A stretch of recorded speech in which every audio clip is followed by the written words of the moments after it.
Test, test. Hello, hello. Sorry, I probably should have unmuted after coughing like a doofus.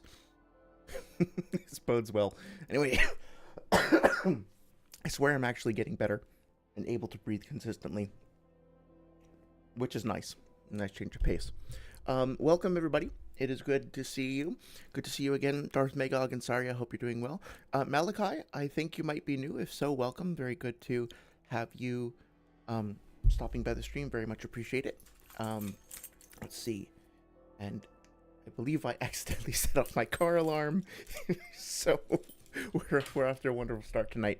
Honestly, having some mechanical problems to kick off this particular stream. I'm just going to argue that it's like narratively consistent. So here we go.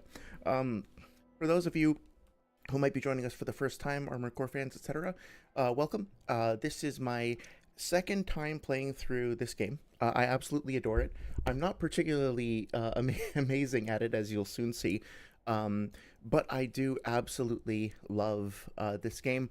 I think it was a perfect time for From Software to bring this game back into the collective subconscious, so to speak, right on the heels of Elden Ring being such a massive success, and before, supposedly Spellbound or,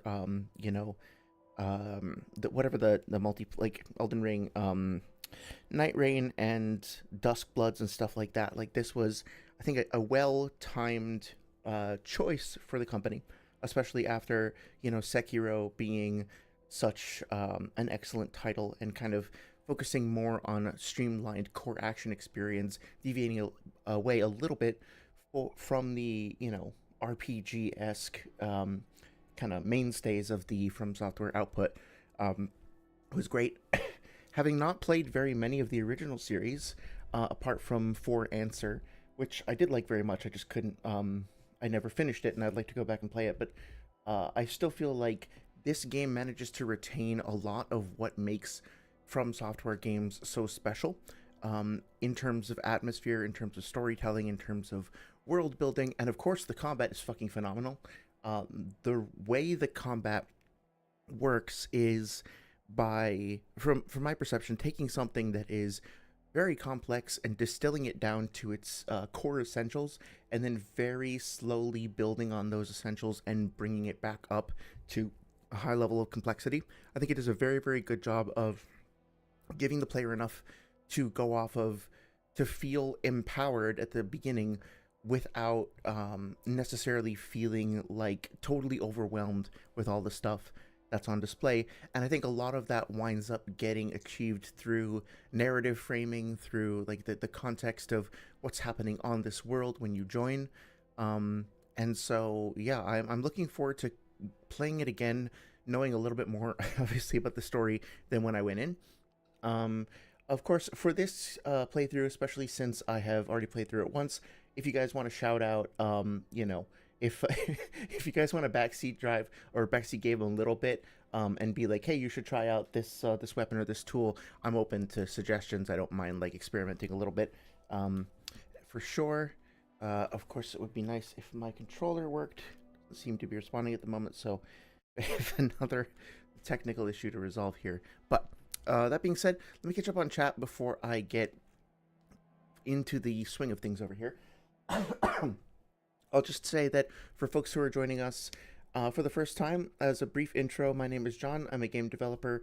I've been working in the industry for about 10 years. I'm a huge FromSoft fan in general, but also, I just really enjoy exploring games in depth, especially if those games do really awesome stuff that I would like to share and talk about with others.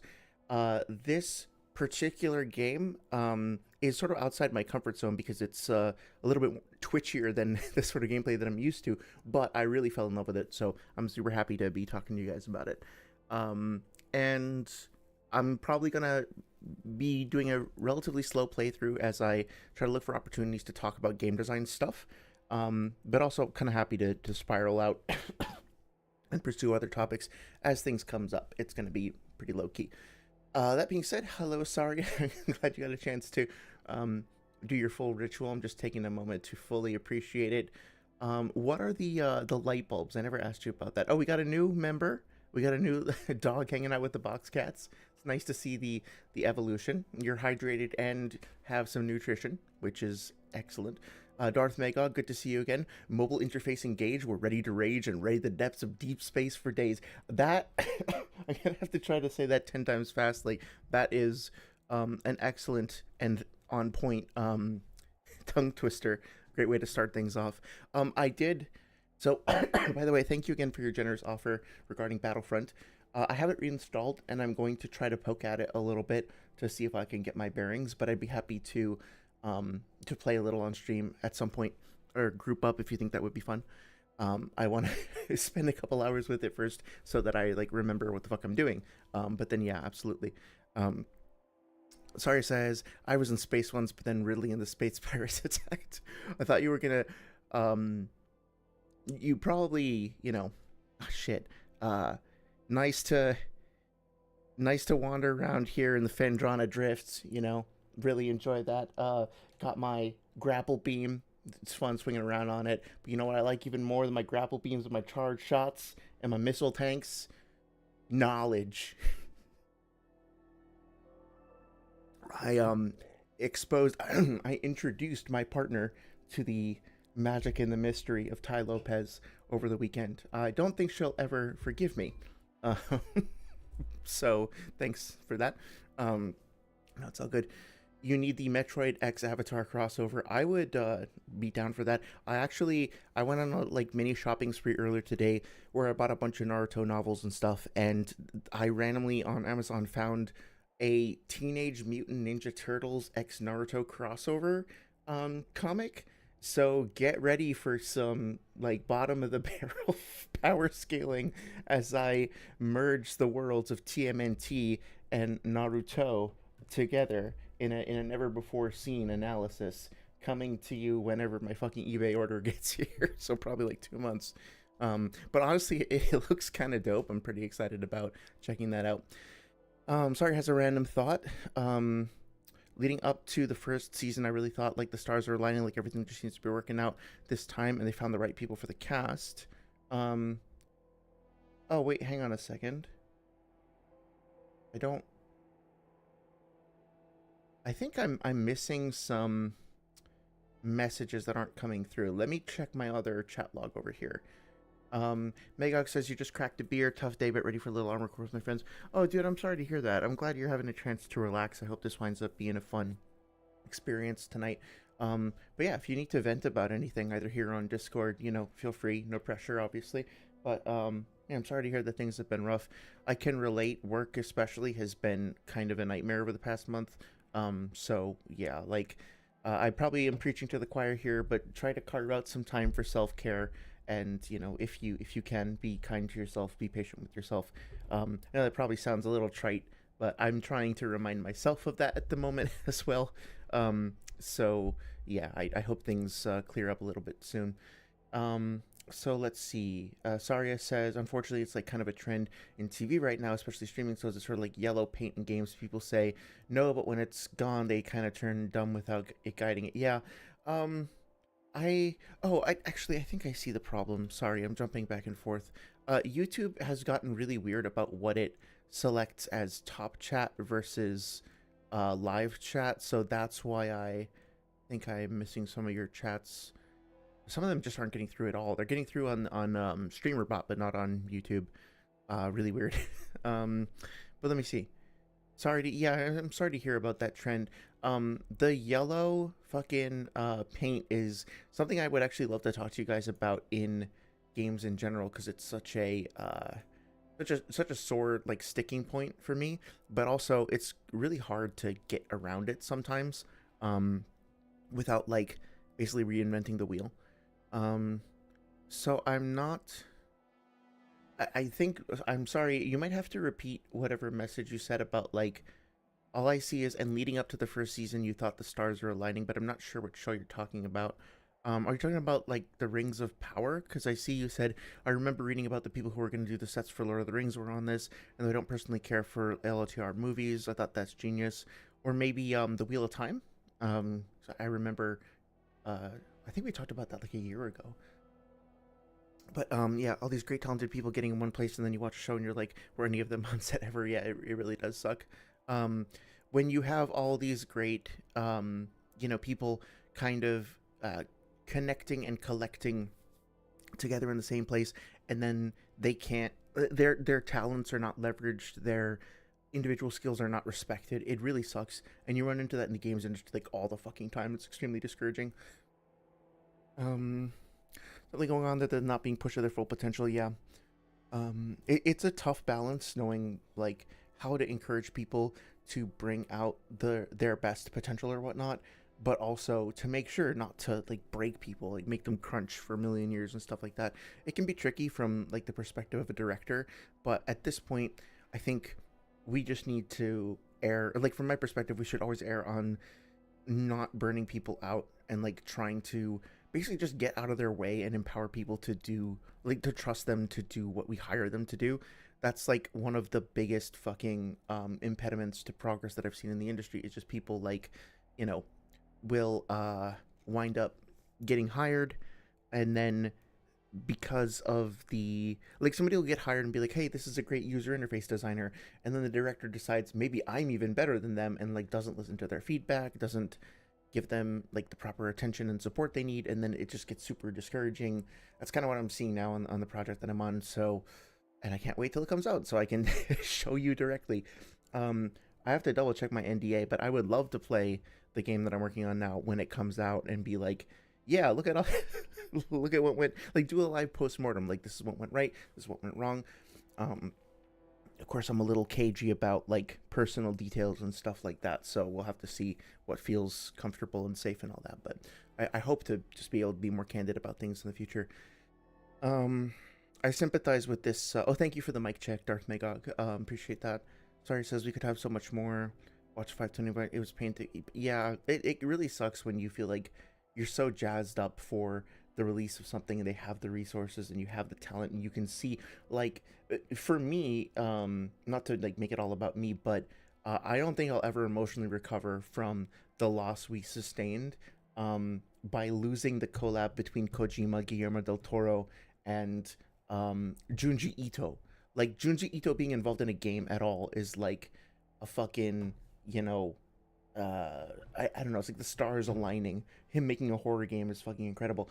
And having like the insane genius of Kojima, though I object, I'm not a huge fan of his work overall, but like that combination of people, like imagine if we actually got that unholy trinity Silent Hill game as opposed to Death Stranding. I mean, not to, talk shit about Death Stranding, but I mean, I would I would swap it out, no offense, but like I'm still going to be bitter about the fact that we came so close to having what would have been one of the like trippiest, craziest, and probably scariest Silent Hill games, period. And then it just like Kojima or Konami like fumbled the ball so fucking hard on that. Oh, you were watching Percy Jackson. Okay, yeah.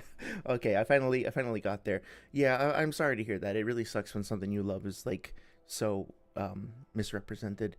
Is there a chance that they'll reboot it in the future, or is it kind of like nail in the coffin at this point? Earth Magog says it's a shame because you're a fan of the novels too. Yeah, that it sucks. I'd like to see how you do against the filter copter, and we'll go from there. Yeah, we'll see. Are you talking about the first like helicopter boss or like Balteus?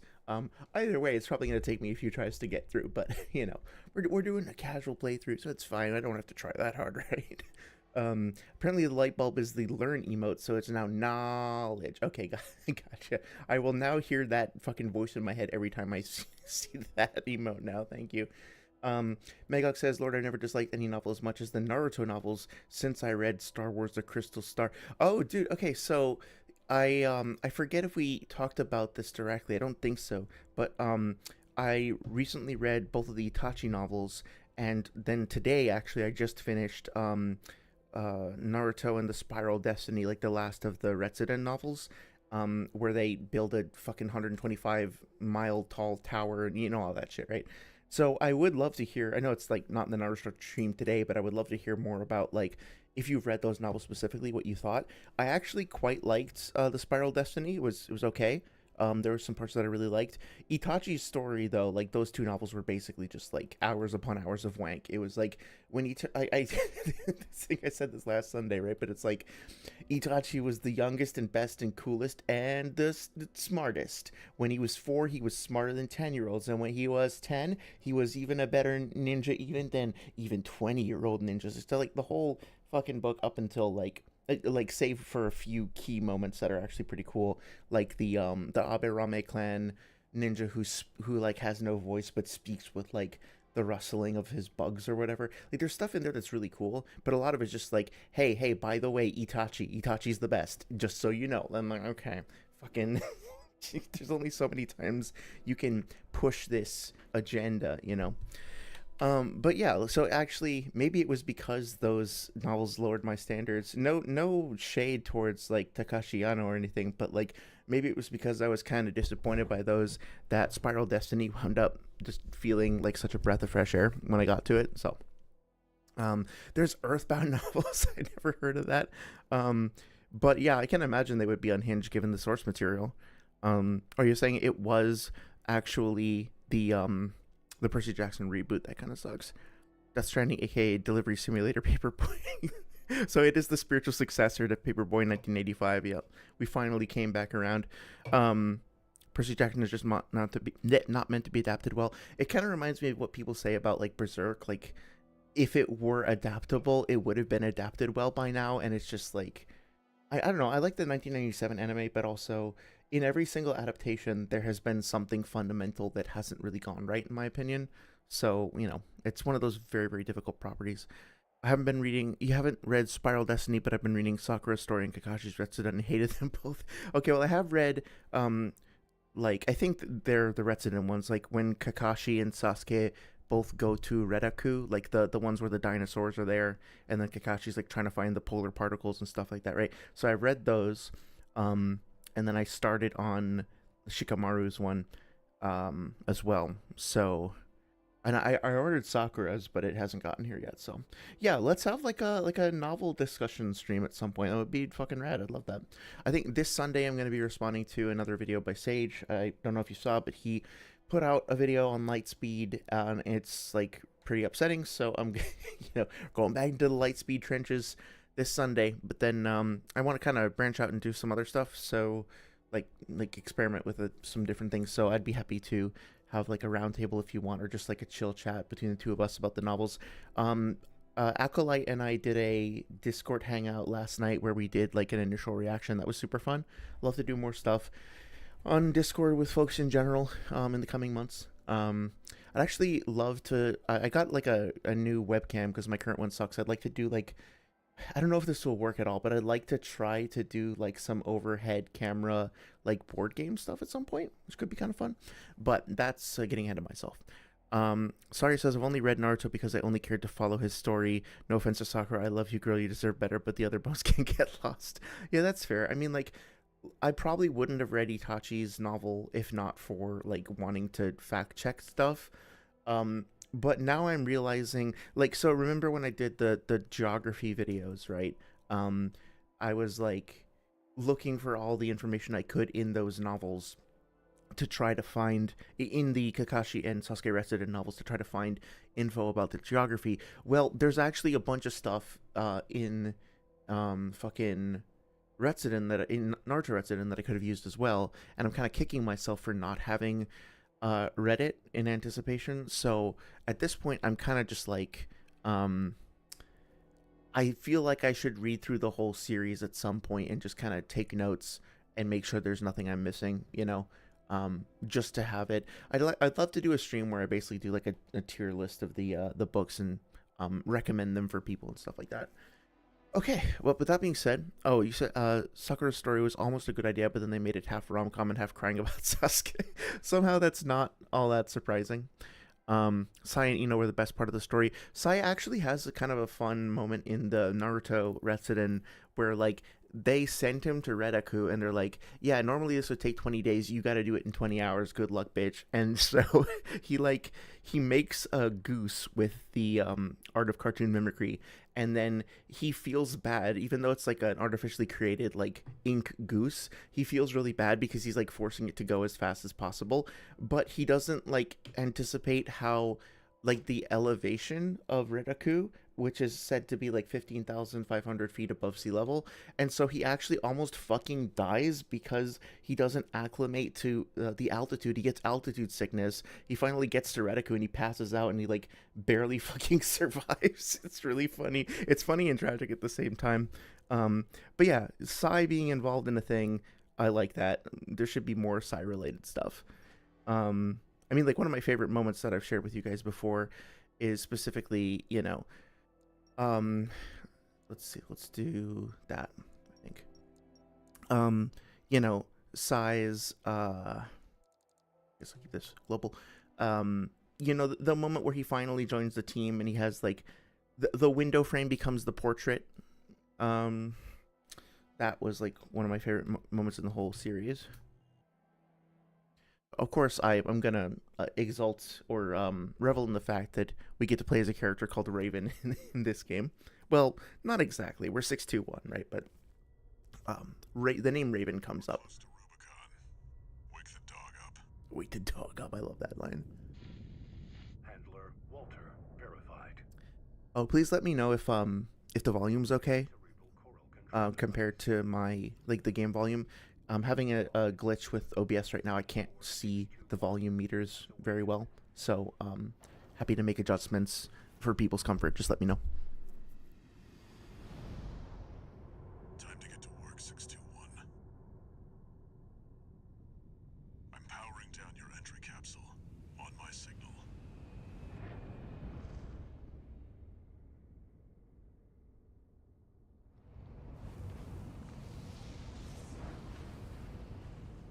Now, activate the AC.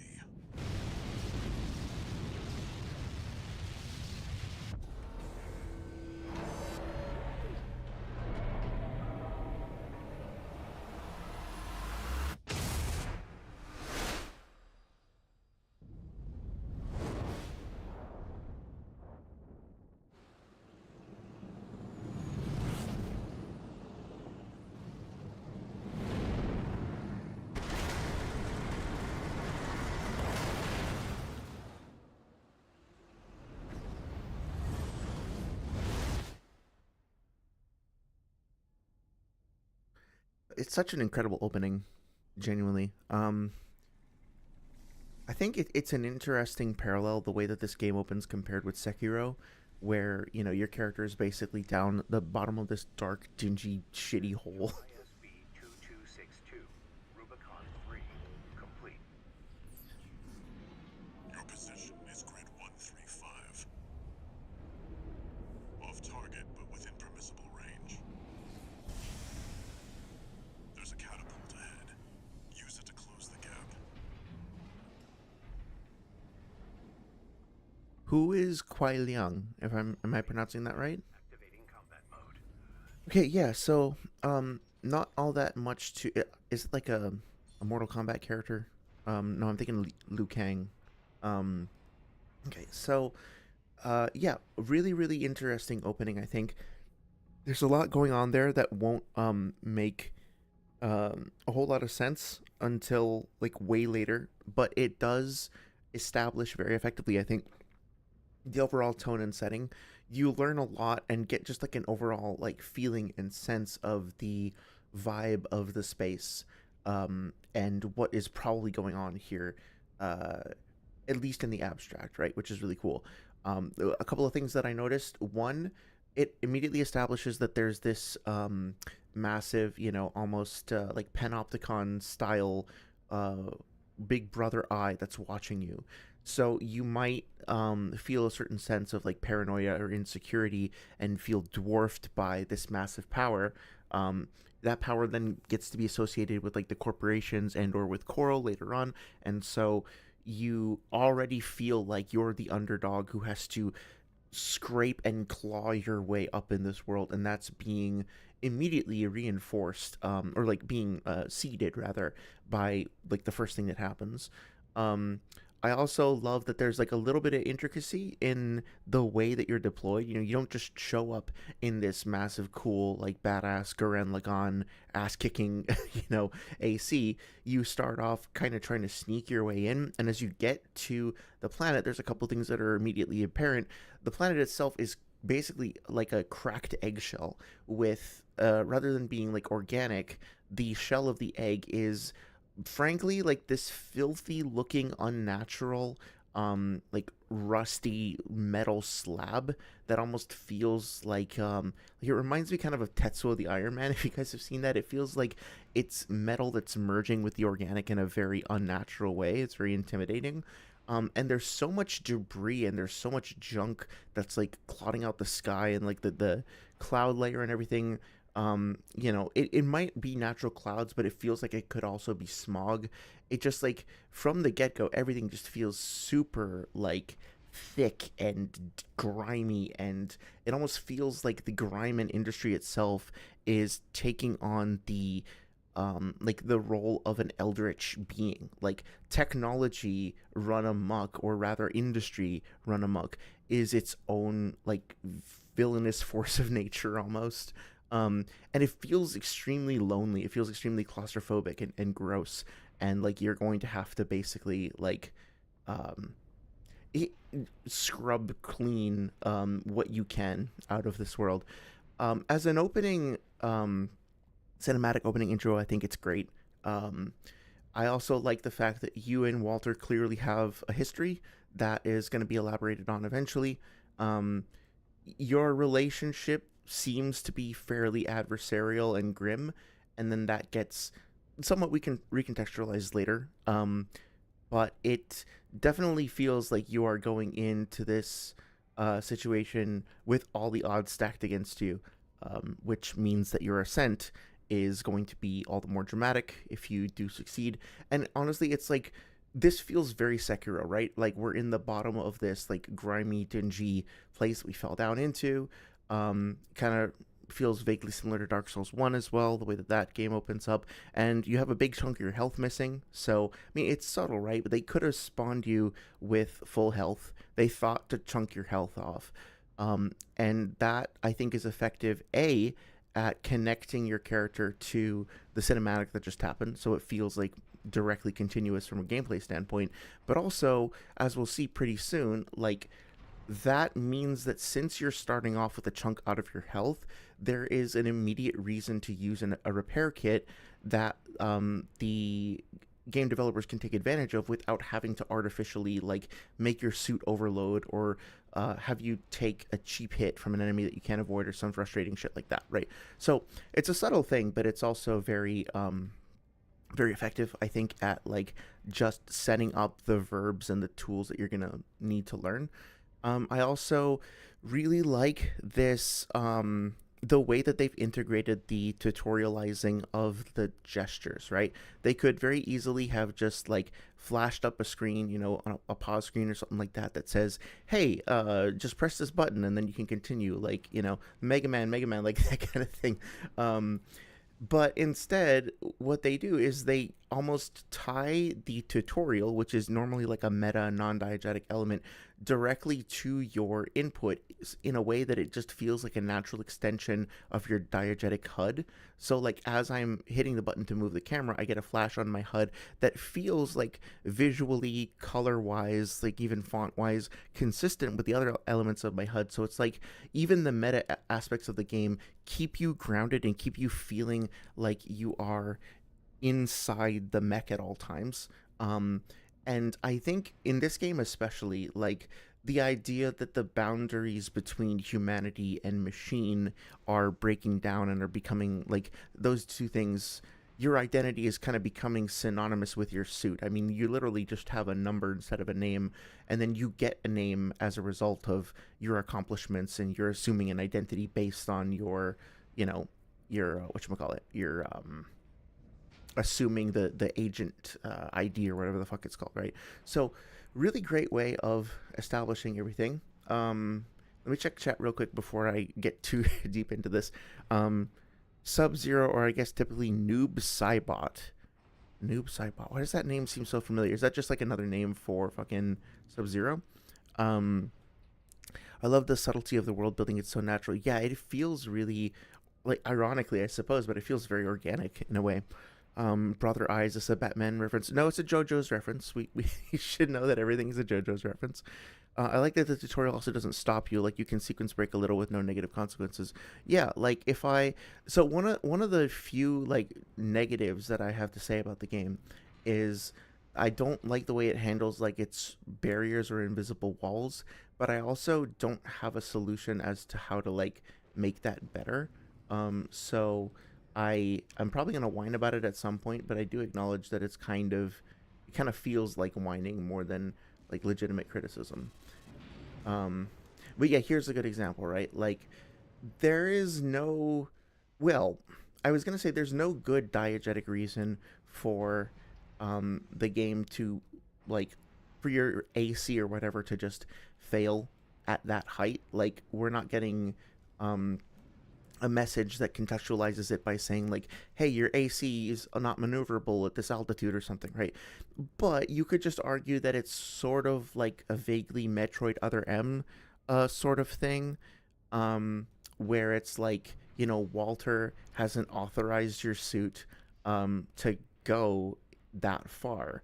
And I think if the game threw out a couple of voice lines where Walter was like, "Hey, you're getting off mission. I'm going to lock down your suit if you don't fucking get back to work," right? Like, even one or two little lines just to give you some context as to why that's happening would totally change my perception of it. I think the fact that like there is no context for it that I have seen makes it a little bit more discouraging or whatnot, right? Um, but yeah, I also think that it's like this. I think it's deliberate that the game starts you off in a very vertical oriented space, right? Like, if you pick this up like Sekiro or whatever, and you just or Dark Souls, and you just try to walk around, it's gonna feel shitty, right? Like this, especially for a Souls player, like this just feels sorry, not like that. Regular motion. Okay, how do I turn the boost off? There we go. Feels kind of bad. This feels clunky. It's kind of hard to tell on stream, maybe, but the when the AC like rotates that slowly, like it's doing right now, I am slamming the control stick to the left or to the right, and it has so much inertia to the turning that I think it's probably going to frustrate players, and they're probably going to be like, God, this sucks. Is this really how I have to play the game? Especially if they're new players to the series, right? And then it's like one of the first thing it tells you to do is put the boost on, and then immediately, like, there is a huge fucking difference. You're skating, you're gliding on the ground, and then you're like, oh, okay, shit, this actually feels really good. And then it immediately is like, okay, well, if you come to the end of this hallway, there's not really much more you can do, and things are going to get in your way. So they immediately tell you, okay, jump, right? And hover. And so in this little tiny safe space, right, you get a chance to immediately feel the difference, like the delta between a normal movement verb that you might be familiar with in most games and what this game is like clearly capable of. So that they give you, and like how you're going to play this game. So they give you like a safe space to get outside of your comfort zone, if that makes sense.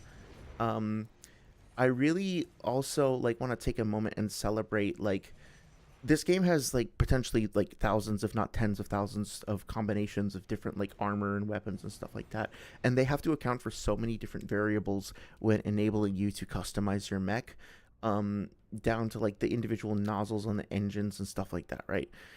So just take a look at the lighting, that like the dynamic lighting that's being cast when I turn on the boosters. This might seem like basic stuff, but if you just like look at the back of the AC and it's all dark and shadow, and then you turn this on and it's like, look at the way that the lights kind of glisten and shade and reflect and change as we move. Look at the way that like steam comes off of the AC if you use the booster, but doesn't if you're just walking around normally. And then all of the individual jets on all the different sides of the AC, right? Like, this thing that you're driving here, we're going to see this in a second, is fucking huge. Like, this thing is as big as a house. It kind of your brain kind of gets used to the scale at which you are moving. But like if we go down over here, right, and we look at these containers, these are like massive water storage tanks.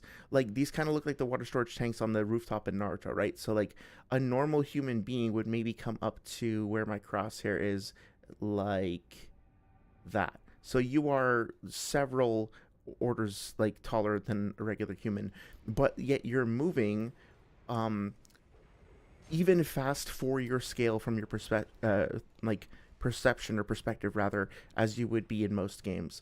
And that is reinforced like diegetically by the fact that even like a simple turn results in like what, like eight different fucking turbo rockets like slamming on in different directions. There's so much detail and intricacy put into like even as you start to lean into your turns. Like look at the particle effects on the feet, as there is there's even like a they must have like some sort of a scale parameter that gets driven up as you like increase and bank in your turns. Like there's more heat that's generated, like friction that's generated as you scrape along the ground and shit like that. And like this is just one AC, right? This is just me fucking around in the intro level. There's even like if you do it like turn on a dime like that, you can see that there's like a little whoosh of air, like a spiral of air that helps sell the turn.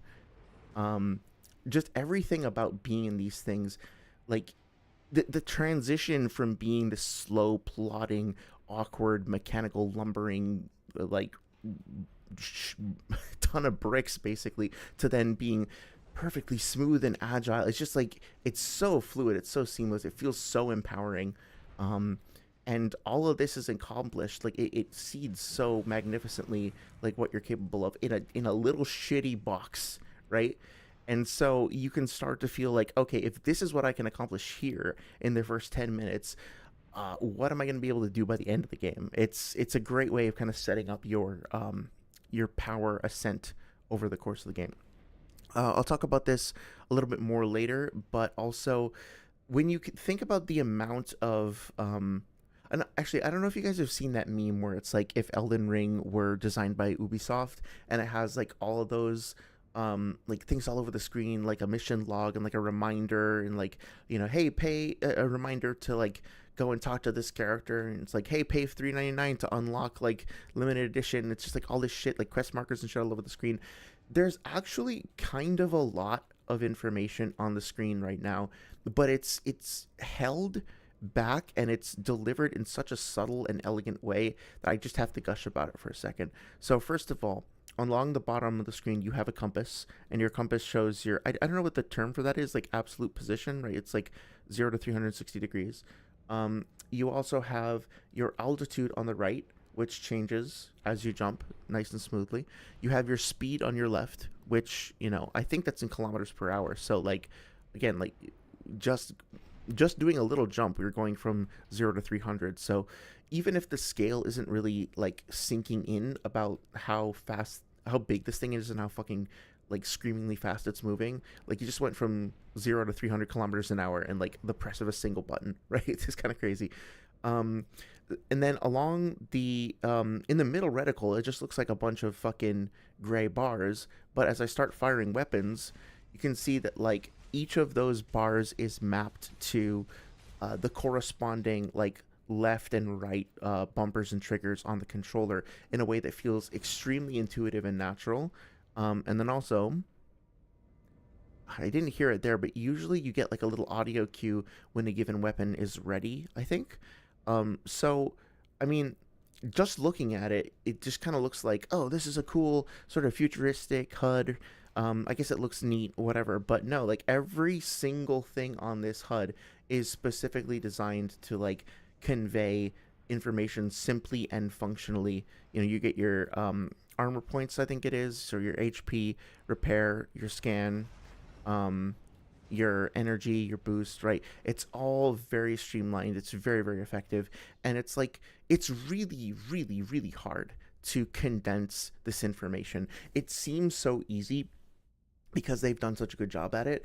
But like from a UX design standpoint, it's really fucking hard to cram all of this shit um, into your user interface without cluttering up the whole screen. or making you feel like you're at some crazy like airship cockpit.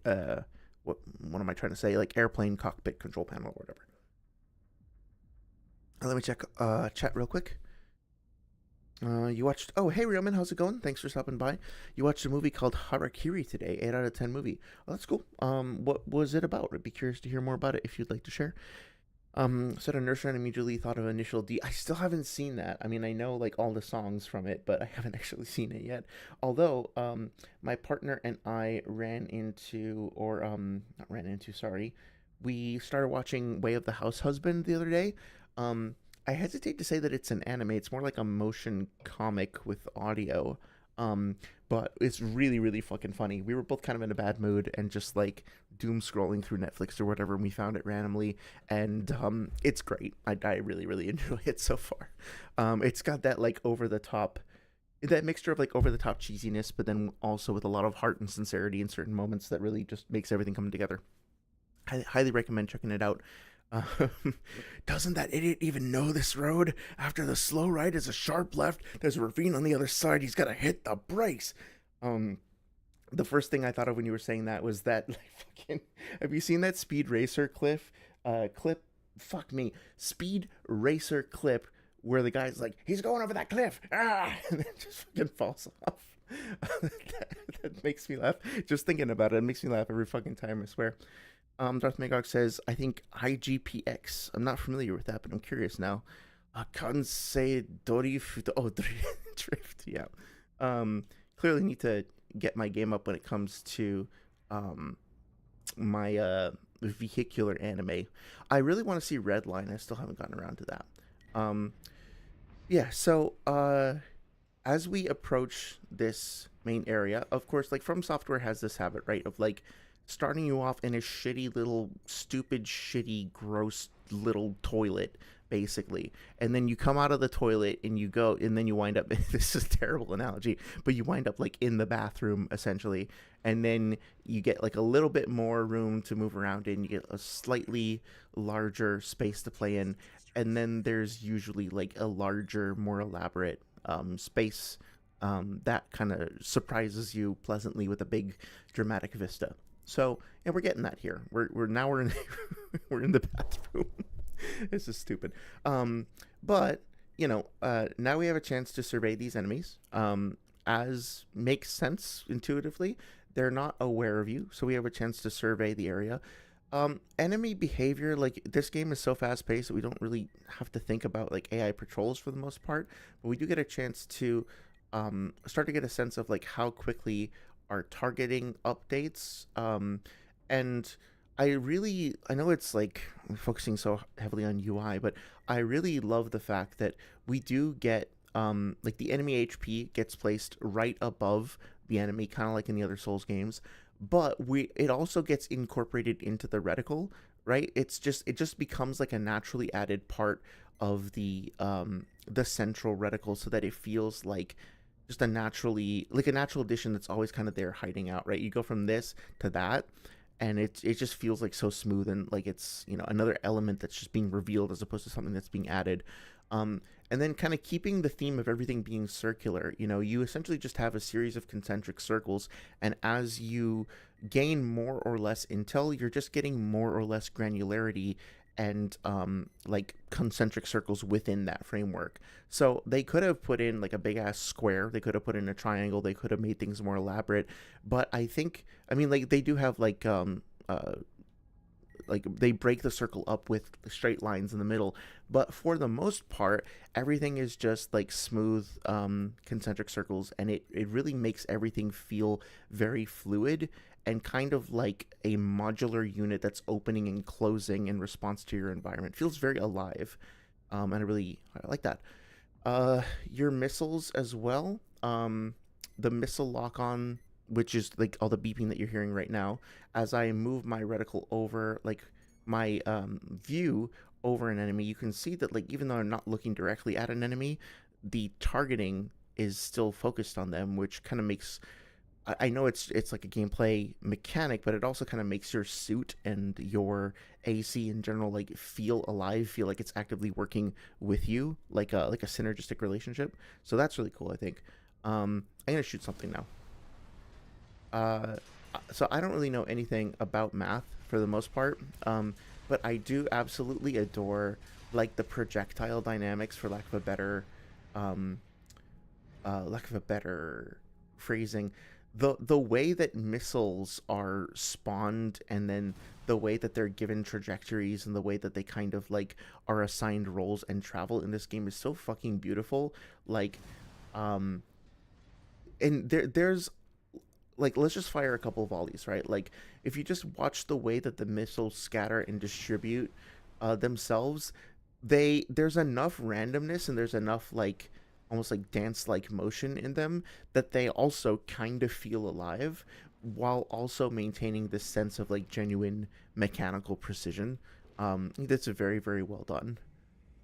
Um, so yeah, right away, like I could continue gushing about this whole area. I want to reread this though. Target assist keeps your AC oriented towards a target. When enabled, your AC will automatically lock its orientation towards enemies as you approach it. I do kind of wish the UI was updating to reflect my controller. That kind of sucks. Like Clair Obscure and Elden Ring spoiled me with that. I can still use I guess. Okay, so granted, it is slightly inelegant, I suppose, to completely pause the sim and to force you to have like this blurb of text on the screen. That's not like the most elegant solution in terms of player instruction, right? But that being said, it's also like, I think it's fair because you're there's a good chance that players are going to get overwhelmed by just how much is going on and how fast everything happens, and it's going to take a while for certain concepts to sink in. So I like the fact that they do kind of initially, basically force you to be like, okay, you need to take a step back, make sure you get this concept down. Now you'll have a little opportunity to play with it, and then you still have those like diegetic active user interface elements that respond to what you do. So like, I'm turning the target assistance off and on, right? Basically just camera lock. I have plenty of room. Like, these enemies are spaced kind of perfectly to be able to like a practice with like toggling back and forth between them. Um, so yeah, I think it's quite effective. Darth Magog says, I might be the only man or machine in the galaxy that likes the keyboard controls. I'll have to try them out. Let me see. I've never actually tried them because I'm just used to. Oh wow, the mouse, lack of mouse smoothing is a little. It's very, very sensitive. Um, let's see. Game settings, camera settings. Let me try setting this down.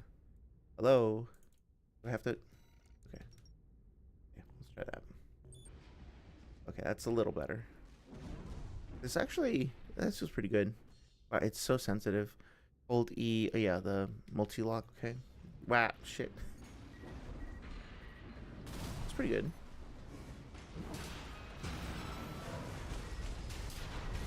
Yeah, I mean, actually, it does. I might have to try to experiment with this because this does feel pretty good. Like locking on like this, like being able to scan like that as opposed to relying on the controller. I think that will wind up being better. But how do I activate my? Okay, so this is that weapon there. Okay, let me figure out my reloads and all that. Okay, so this is, and then yeah, I'll play around with this. I'm so used to the regular controls that it's feeling counterintuitive to me, but I'll mess around with it off stream and see if I can like pick that up because it does feel really good. Honestly, I think having the ability to target with the mouse might actually like change the way that I play the game, which will be fun. Um, so yeah, thank you for the suggestion there. I appreciate that. Um, are you familiar with the meme like AC grip where you hold the controller like basically backwards and like upside down? I don't know if anybody actually does that, but apparently it like gives you better access to like the D-pad and stuff like that, and especially for the older games where you couldn't control the so like I think in the first couple of Armored Core games you couldn't use the right stick like I'm doing now to look up and down. It was like right trigger and left trigger to tilt the camera up and down, so it was like, yeah, it was like very very tank like. Let's just put it that way. Um, Me enjoying the night watching my girlfriend replay Prime 4, door opens, isn't sister, isn't niece or nephew. Aunt walks into the room and starts yapping. Oh no.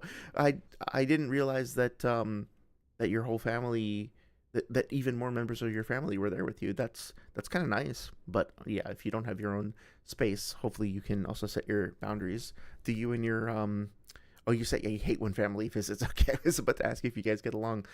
Um I also have a weird MMO controller, so my abilities are mapped to buttons on the mouse. Oh, okay, gotcha. Yeah, I have like, I bought this stupid, like, extremely edgy Logitech. It's called a G903 Lightspeed gaming mouse, and it looks like something out of Armored Core. It has all these like stupid extra buttons and segments on it. I just bought it because like I spent half an hour at the store, like basically putting my like obsessively putting my hands on every mouse that they had on display, and I just picked the one that felt best in my hand.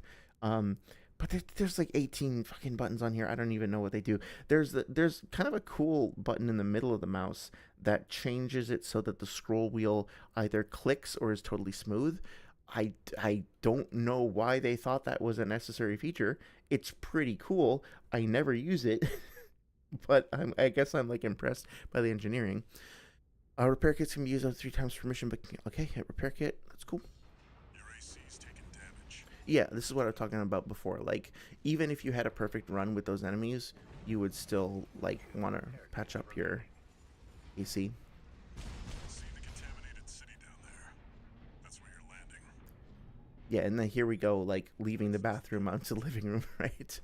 Um, so right away, I will say that like I don't think the enemies so far. Sometimes it feels like the enemies in this game don't do as much storytelling as the ones in like Elden Ring, because at least like the generic, fuck off little but trash mobs is the term I'm looking for. Because it's kind of hard to make out the details on them since they're so much smaller than you and they're relatively easily dispatched. And that was one of the critiques that I heard about the game initially, is that there's just so much fodder. You're either like completely mowing down this useless fodder that's just getting in your way with no resistance, or you're getting like disassembled on a molecular level by something that you can barely perceive.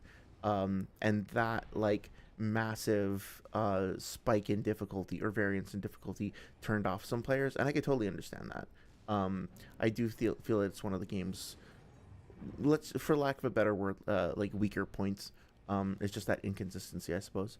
Um, but I do think that like this game kind of gets in your head in a way where you start to adapt to the scale and the speed of everything, and then you forget just how fucking big and how imposing your character really is. I mean, like, that is a train car right there, right? And like you just touch it and it fucking explodes, or like it goes off the cliff, right? That's how much kinetic energy is behind your machine. But it starts, because of the way the camera's framed and everything, it just starts to feel like you are a regular, super speedy human.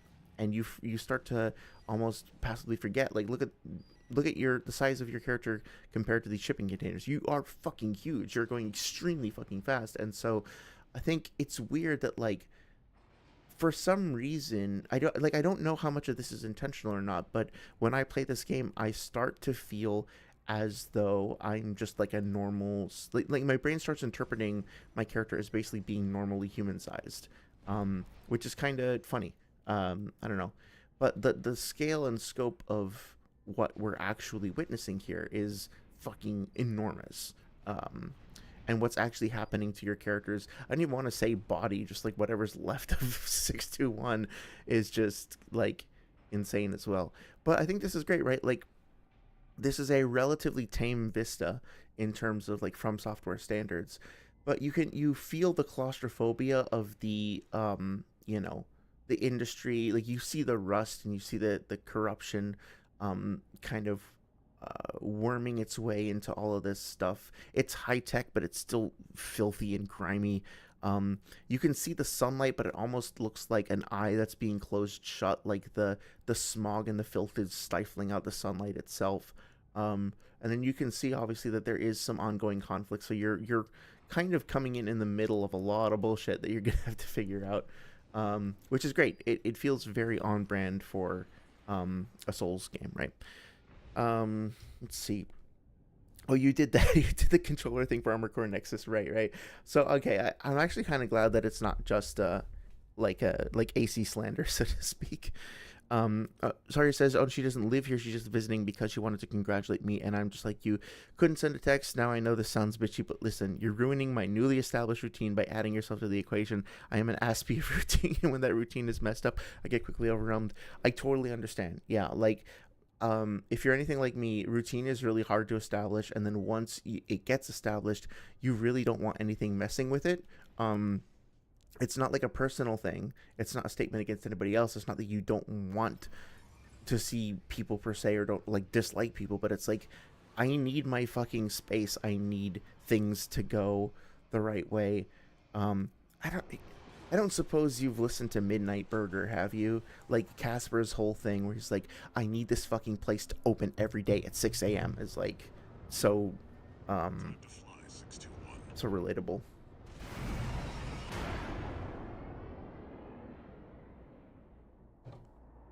If we get our hands on Rubicon's coral, we'll make a killing. Plenty for a merc with a fried brain like you to buy their life back.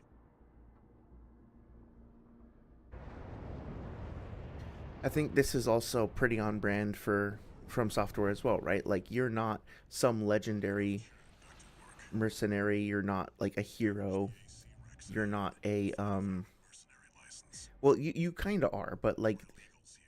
yeah, You'll need ID to operate. the way that you're presented is not as some sort of a like conquering champion, right? It's you are dirty, scummy, broken, shitty trash, just like in Dark Souls 3. And you're not supposed to be here. You're not wanted here. You don't have permission. You don't even have like an identity. You're nothing. You're dirt shoved inside like rusty metal. And you have to build yourself all the way up, and that is really like I really like that. But look at the chaos. Look at the like sprawling, I don't know, like all the jutting, almost incomplete looking um structures there. It looks like the metal equivalent of a cancerous tumor to me, right? It looks like metal imitating an organ. It looks diseased. It's so fucking gross, and I mean that as a compliment in full. um North Magog says, I wonder if the game is meant to make you feel small despite how big and daunting you are. Yeah, I think so. I think it kind of oscillates between those two things, right? Where it's like, on the one hand, you're big enough to just sort of like knock over trees casually. But on the other hand, you know, you are at the bottom of the food chain in a place that is absolutely crawling with predators. And you can be annihilated at the slightest provocation, or at least by certain things. Sometimes you feel like the predator, sometimes you feel like the prey, and I think the oscillation between those two modes of experiencing the game is really powerful, and can set up those. And this is something that like Elden Ring does really well as well, right? Like you're not supposed to be here. You're nothing. You're dirt. Management to store associates. I was trying to remember the speech that Kylo Ren was giving to Rey in fucking, was it The Last Jedi?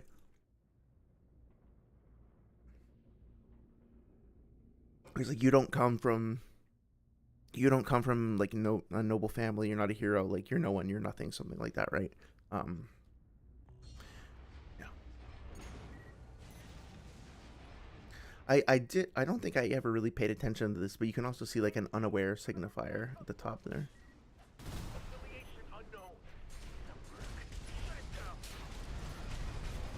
So Operation front. If we get in the way of our work, eliminate them. like I'm deliberately acting really stupid here. I think this game like definitely feels like um almost adversarial to typical play. Like if you try to play this like a normal video game, like I'm walking, oh I'm gonna jump over here, I'm gonna shoot. Like this feels pretty bad. Uh, it feels not as a critique of the game. I think it deliberately feels super slow and clunky. You are supposed to play this in a different way. You're supposed to skate around. You're supposed to fly. Like the ground is not necessarily where you belong. Like, and the game does a really good job of teaching you that. The assault boost as well as like a an alternative to sprint, Follow the markers. giving you the opportunity to just kind of like experience that sense of speed and acceleration, and also, but also like you can still turn on a dime. I don't know. It feels super empowering. It's super fucking cool. Um, just moving around in this world, just existing, just feeling like the unique movement verbs, feeling the weight of everything, feeling how everything turns and responds to you. I mean, they really did an amazing job of making these ACs feel uh really makes you feel like Spider-Man. No, but like and then like playing a reverse joint leg AC versus playing as a uh whatchamacallit, like a tank dread build, or like a quad leg build or whatever. Like they feel very different, but they all feel like they're sharing the same DNA. And honestly, like just doing this is one of the coolest fucking feelings in any video game. I mean, look at that. It's so fucking feels so fucking satisfying to just dash around like that. And the way that you transition out of it, like if I go like this and then I wait until I'm like almost out of energy and then I boost, and then the way that my brakes kick on and the like feet and arms flare forward just a little bit to kind of like counterbalance. It's so good. They really thought hard about what the physics of these things would be like. I think it's also great that you know you are the first things that you kill, like the first people that you kill, because you're not just fighting like mindless robots or whatever, are members of a liberation front that are actively trying to make the place better. And nominally, like you learn more about this later in the story, but you are sort of kind of trying to help here. You're trying to do something positive for this place, but also like in order to achieve your goal, you know, I guess Griffith style, not even Griffith style. That's a bad example, but like you're just gonna do whatever it takes, and if that means like mowing down basically decent people in order to get there, then like fuck it. Like you have a specific thing that you're gonna do. Anything that gets in your way is not your problem. This is so cool too. Like, um, you know, the idea that there are these massive like storage containers full of what I guess is oil, all this like filth and grime just spilling out and forming. Like if you just happen to explore this area, this might just look like water, right? This looks like a natural formation. This looks like something that is just part of the terrain. Oh, there's lovely trees. Look at these beautiful like pine trees or whatever they are, right? And then you're like, oh, beautiful water. Oh, how glistening, how shiny it is. And then you get here and there's just like filth and grime being hemorrhaged out of these like gaping wounds almost in the structures. It really feels like every aspect of this world is being corrupted and like had all of the having all the life like squeezed out of it and ruined. It's so evocative, for lack of a better word. Um, Looks like they've got shields. Then you've got a blade. yeah, that's smart. That's a pretty common like tutorial technique, right? Is like start off with some fodder enemies, and then like, wait, where is it? There we go. Start off with some fodder enemies that are super easy. Um, then like add a couple of more, spread them out. Start with like a start simple and then expand, right? So oftentimes like in Souls games, you will start off with just a couple of really lame basic fodder enemies that are just kind of hanging out. Then you will see the same enemies, but they'll be spread out a bit more. Then they'll throw in one with a shield, and then they will throw in one with a shield, and also a couple of the fodders. Then they will usually add in like one ranged one, but the ranged one will usually be like they'll use a ranged attack, but they'll be close enough that you can like rush them and just melee them. And then they'll start to mix in the ranged attack with the basic enemies and then with the shielded enemies. And so within the first like 10 minutes of gameplay, without even realizing it, you'll have learned not just like you'll have learned like so much about the game, right? You'll have learned about enemies having defenses that you'll need to find a way to circumvent. You will have learned about enemy squads, like forming mixed tactics and shit like that. You will have learned about like positioning and awareness and like target prioritization, and this all happens like they're extremely like complex topics when you break them down like neurologically, but they happen so quickly and so intuitively. And like I think the mark of like a masterfully designed game, or a mark of a masterfully designed game can be found in that, right, in a designer's ability to teach you so much so quickly, without you even realizing what you're being taught. It's such a difficult thing to teach and difficult thing to like fully grasp, I guess, but From Software like knocks it out of the fucking park consistently. Let's see. You like the vibe? It feels like my real life. I'm either drastically out of match or I'm dominating everything, no in between. Maybe that's why I love this game. I get that makes sense. Yeah. I hope it is more the latter than the former, just for your own sanity. But yeah, I'm sure we can relate to that.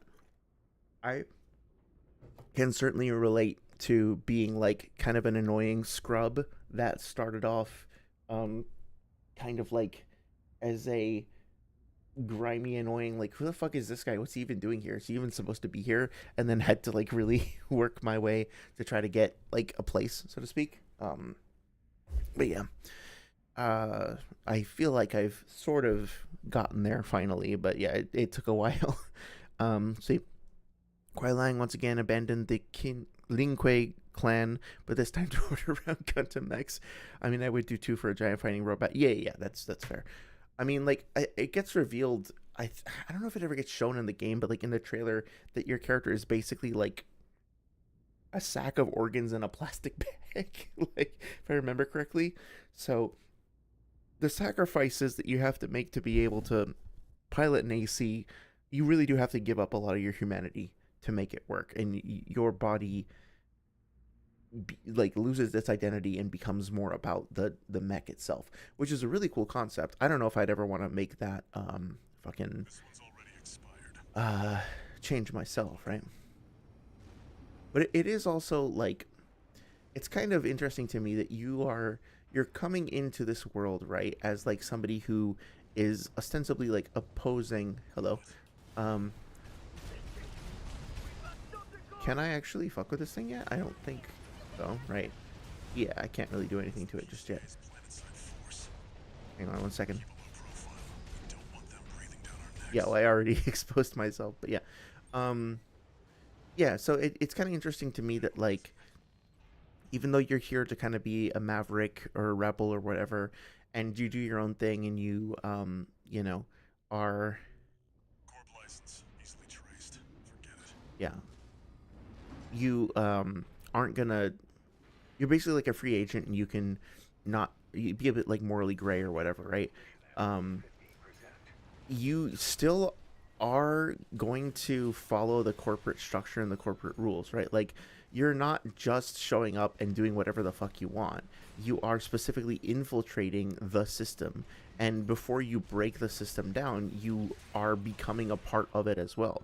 You wind up working for the companies that you are like, uh, narratively or implicationally opposed to, I guess is one way to put it.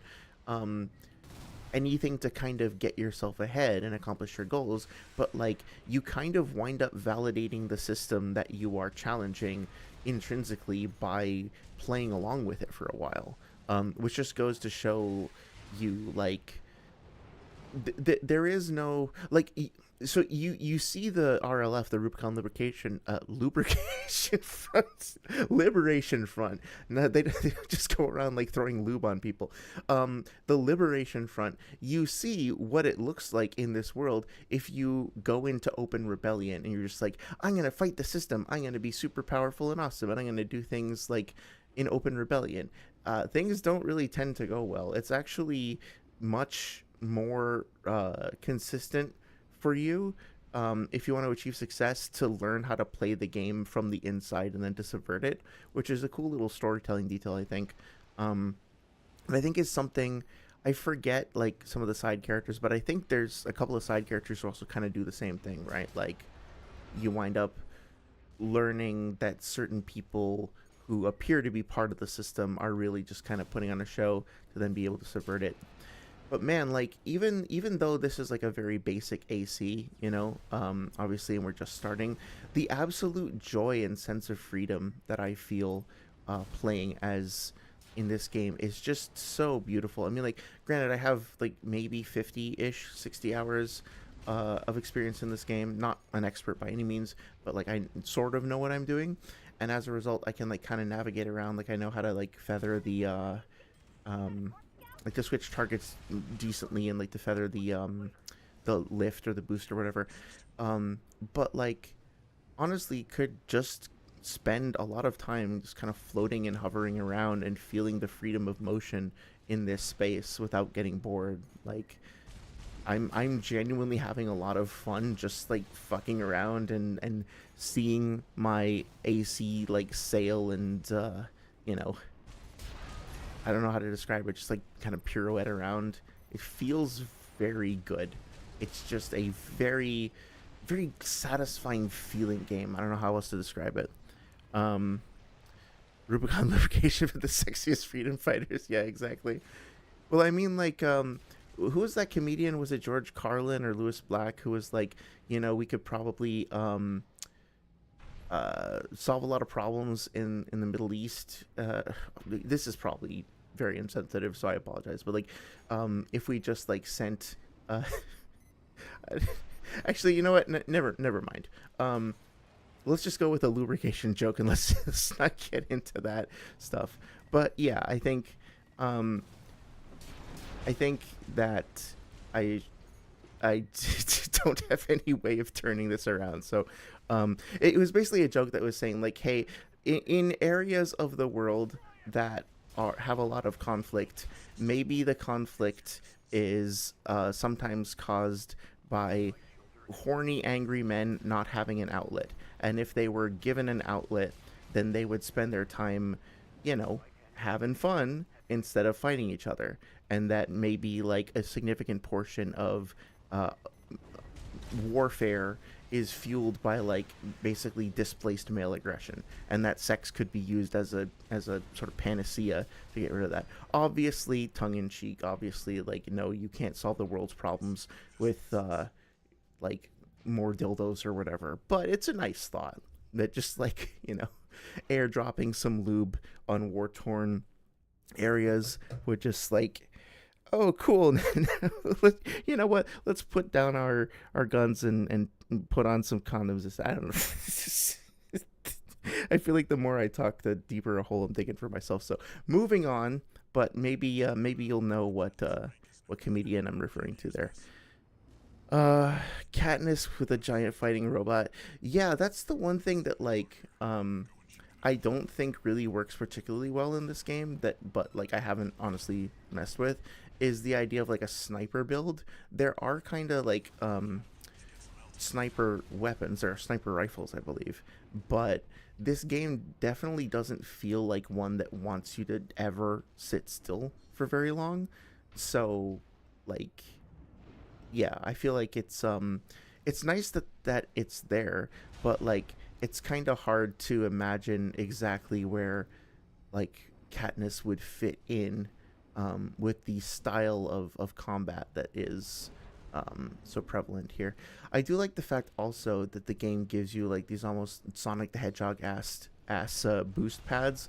You can totally navigate around the whole world yourself without the need for, well, maybe not the whole world. There's a couple of places that you can't get to without the boost pads, I think.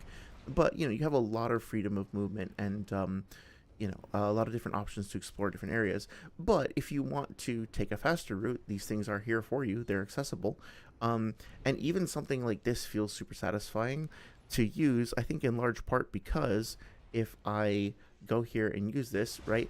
There's like this little moment of anticipation before the actual, you know, event kicks in that sends me up, and we'll find that like those anticipation moments, like we were talking about last stream, really do help so much to create like this build up and release of tension, and that adds so much weight and grit and fucking tactile responsiveness. Look at the fucking dynamic lights, like how they're lighting up all the different parts of the suit from different angles. Like the even the missile tank itself is getting like those flares, like the flare lighting for all these different angles. It's so fucking cool. I love this fucking game. All I want to do is see you turn into a giant woman.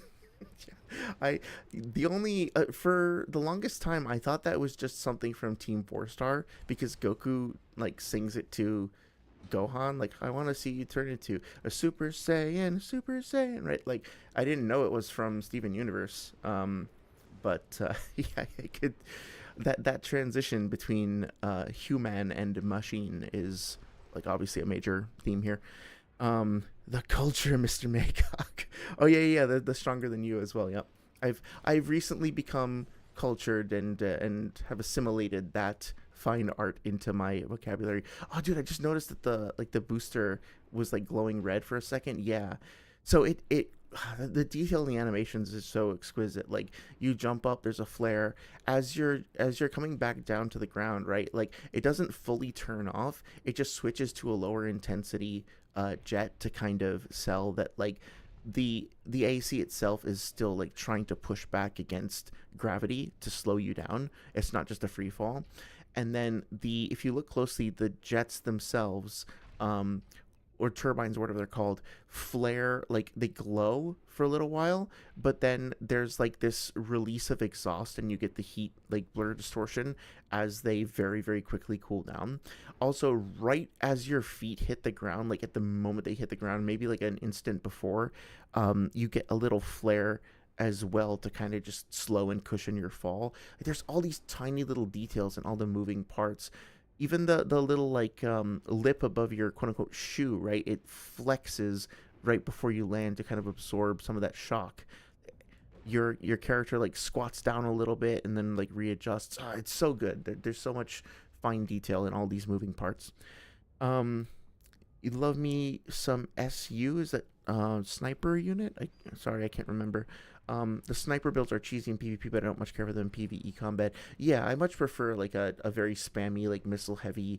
I really like kind of maintaining my distance and being an annoying asshole and then closing in for like a big melee burst and then backing off again.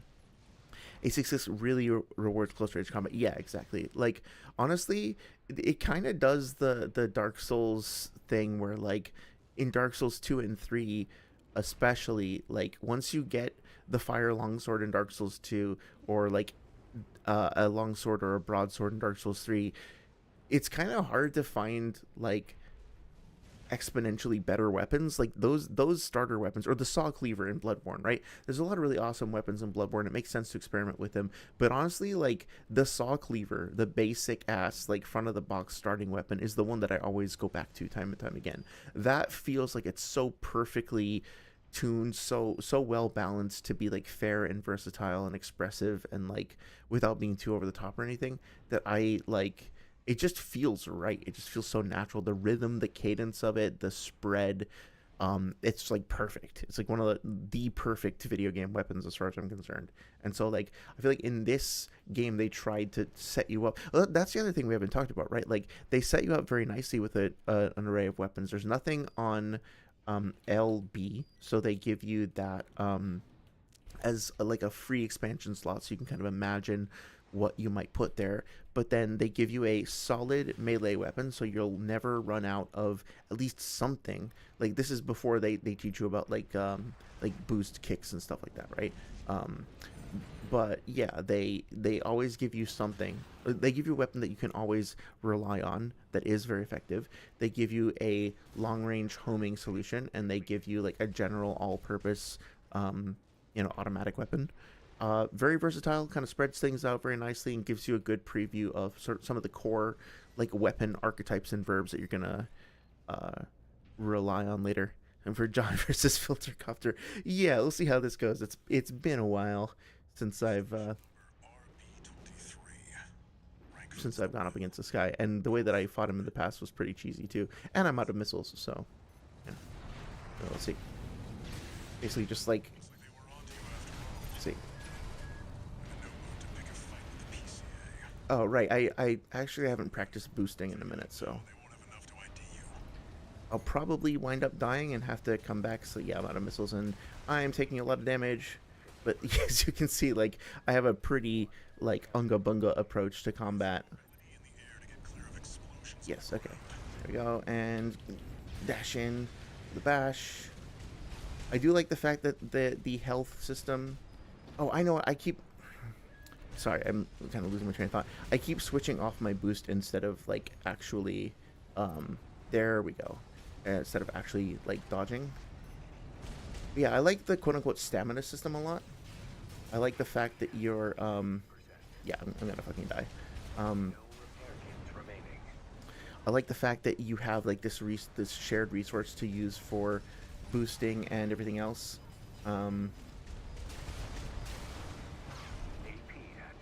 Yeah, I'm gonna focus for a second, but I'm probably going to die. Yeah, definitely. Okay. So let's see if I can get in there for at least one more swipe. I do really very strongly dislike the way that the borders of this area like kind of like that. Like that's very, very frustrating. Like how it goes like outside of the invisible wall. Yeah, I'm working on it, Wally. No, miscalculated. Miscalculated.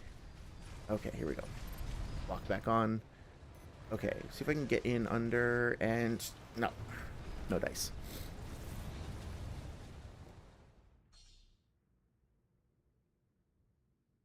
Dodging initial hit, it's easy to get caught by the blast if you remain on the ground. That's right, okay. Yeah, I think I need to get... That's my problem. I'm relying too much on the boost for, like, a horizontal ascent as opposed to, like, getting higher in the air and then boosting. So... I think my partner's watching K-pop Demon Hunters. Okay, yeah. I do think this is a pretty steep first boss, but honestly, the fact that they put the checkpoint here and they refill your weapons is like, it's fine, right? So, I think it also kind of encourages you to like use the terrain, right? This is something that I definitely wasn't doing, is I wasn't using the terrain to like get up higher, which is what I should have done. Okay, so now I can fire my missiles and then get that in there. Okay. I'm getting closer. 1, 2. Yep. See, this is going better. So, if I can get in for one more hit. 1, 2. Missiles. Fire the machine gun. Okay, let's take some cover. We can get some... Right, get the missiles in there. Oh. Yep. Oh, no, I just missed it. Whiffed it. Okay, that's fine. Okay. So yeah, let's see if I can get... fuck. Getting totally overwhelmed by the missiles. Okay, whoop. Where are you going? There you go. Honestly, like the boost from the or like the... I see what I'm doing. Wow, there's so much to process. I've never tried to talk while playing this game before. It's like super intense. Okay, so I should back off now though. Worry about my kinetics. Get behind here. So let's see if I can come up from underneath it like this. Yep. Oh shit. Okay, one. Wait, no, what the fuck? No, what's happening? Oh, I don't know if you guys can see this, but like it switched to like ultra wide mode and is like magnified. Okay, hang on, I'm gonna try and pause. Okay, thank you, assisted. Okay, I don't know what that looked like on stream, but basically it stretched the visual out. It magnified it up to 200% and it stretched it out across both of my monitors and looked really, really weird.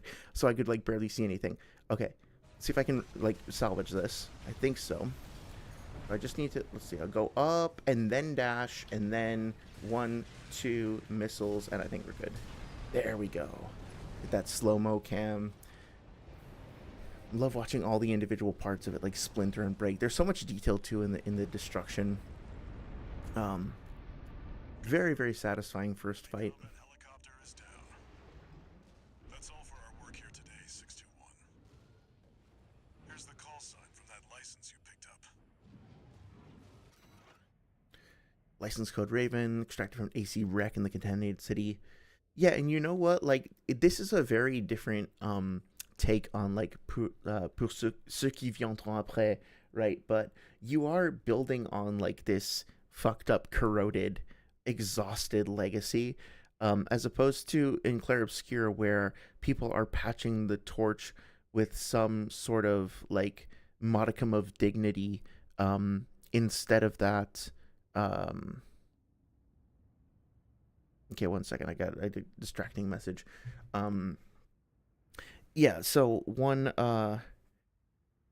there's a little bit of like nobility, you know, to the way that death is handled, like the passing of the torch and the next generation inheriting the legacy. With this, it's like you're really scraping the dregs of those who came before you, but there's still a sense of like you're inheriting something. You are picking up the mantle. You are, you know, trying to reassemble the lost and corroded legacy of people who fought hard before you. Name here on Right. Rubicon. So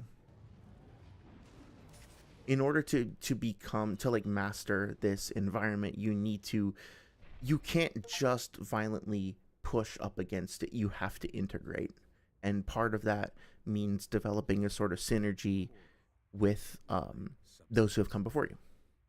Discovered on Rubicon, a planet on the frontier of developed space.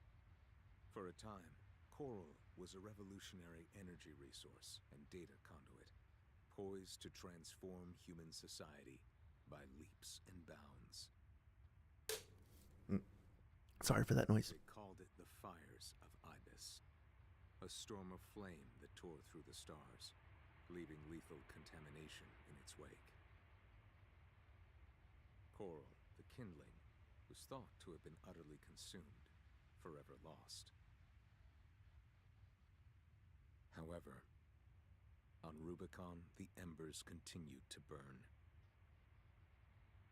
Humanity would inevitably return to stoke the fire.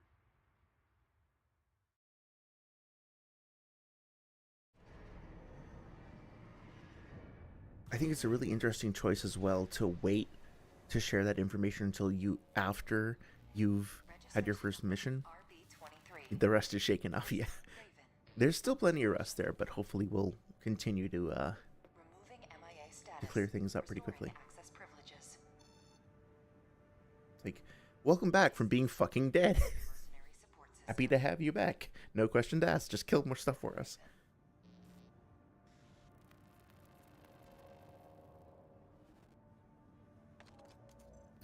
Looks like you passed the authentication. Raven. That's who you are now, here on Rubicon. Somehow humanity returned. Yeah. Work for you already. Take a look, 621.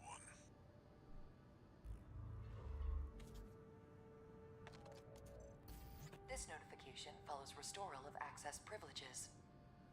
Allmind provides a combat training simulator to support its mercenaries. Your license was in a suspended state. Perhaps you may need a refresher. As an added incentive, completion of the exercises will be rewarded with AC parts. You stand to benefit regardless.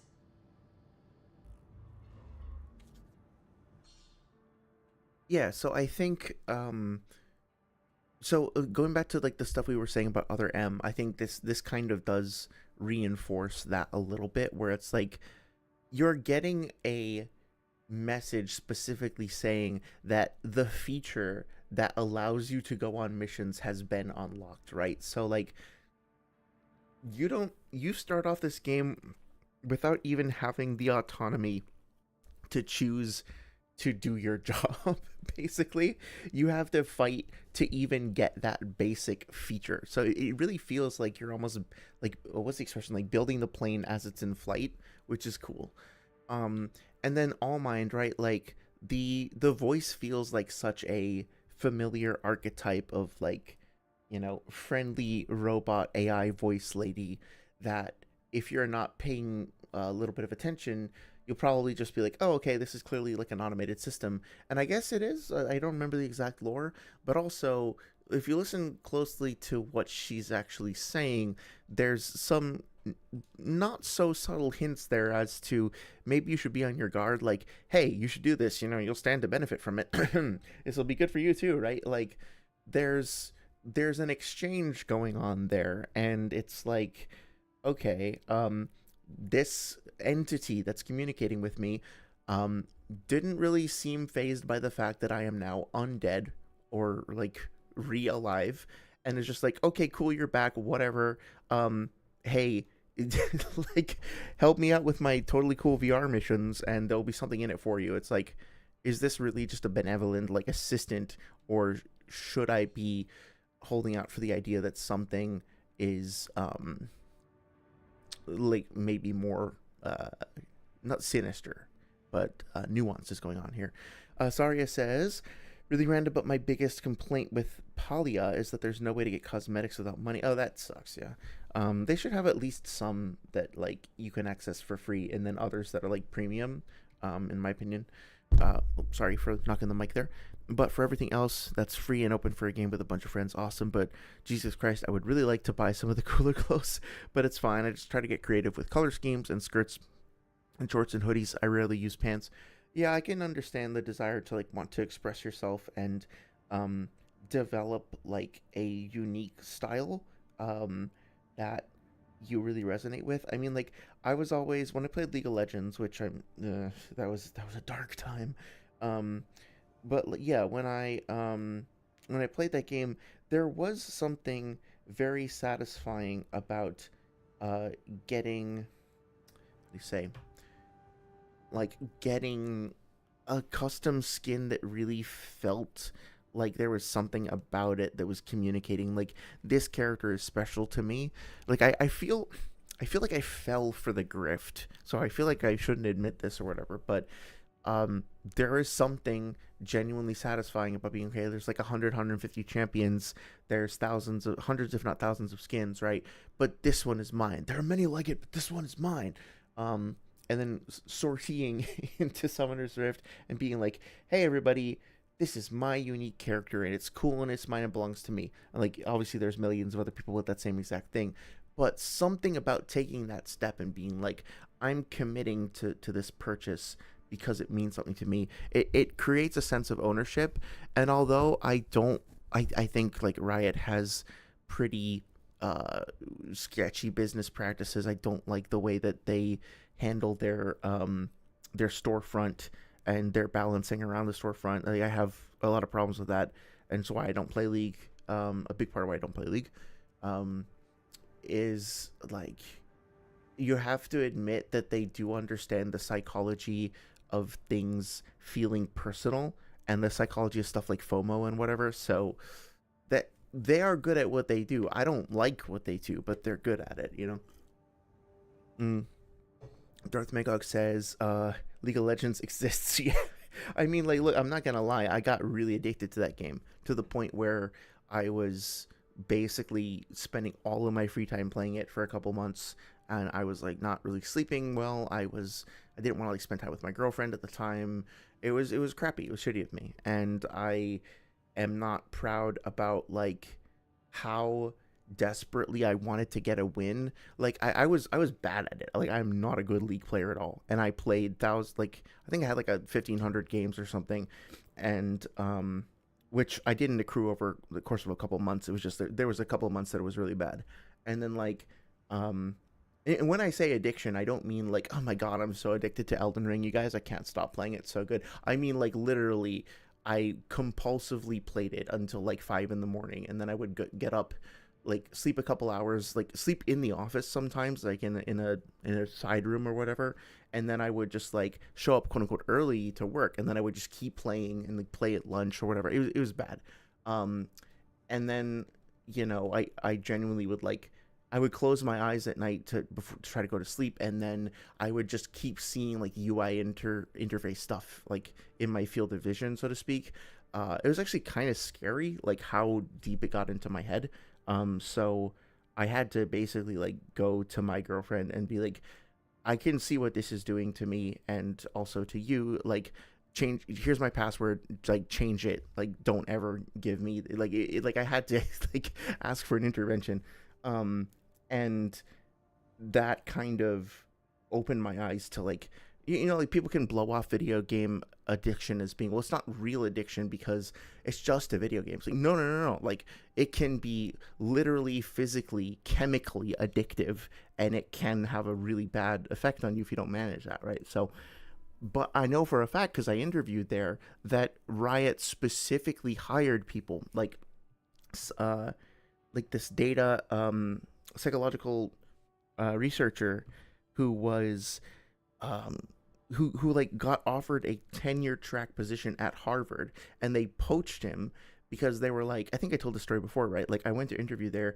and they were bragging about it. They were like, oh yeah, this guy was gonna be a part of the like tenure track at the psych department at Harvard, but we poached him because we were like, you will have a larger data set to conduct social studies on than anywhere else than you would ever find in your whole career. We will pay you more, and all we ask in return is that you make this game as addictive as possible. They were fucking proud of it, right? They were like, we got the best people in the world that we could find to come here. We paid them, frankly, an ungodly amount of money to make this thing as addictive as possible, and we're proud of it. Like, I got here through violence.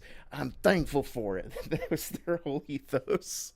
So, to give myself some credit, like it was pretty bad.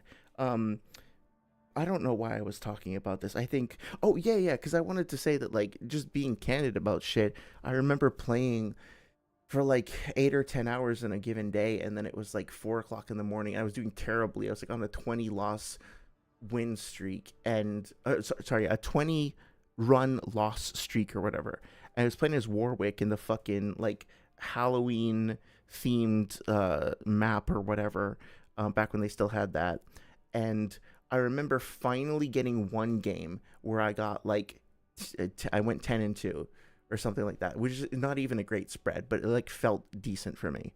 And I remember like yelling at my screen, being like, "Yes, I fucking got you! I fucking got it! How does it feel? How does it feel to taste my Warwick dick?" And I was like, I was being so like FPS Doug about it. If you remember, like the boom headshot, like that guy, right? I was being so fucking. I was like so fucking mad. Like I don't know if I've ever been that mad and that like consumed by like frustration, and just so proud of making somebody else have a worse time than I did. That's how bad that game like had an effect on my brain. And so I was like, yeah, fuck this. I had to stop. But I admit, when I got that Grandma Warwick skin though, when I was Warwick and I was the grandma, and everybody knew that it was Grandma Warwick, and it was John the Maven's Grandma Warwick that was coming for him, that felt pretty good though. That felt pretty good because it was mine. Anyway, no one asked, I know, but I have to vent about that because it's like it was such a huge part of my life, and I would like pay anything to get those hours back. I'm not gonna lie. The dark times.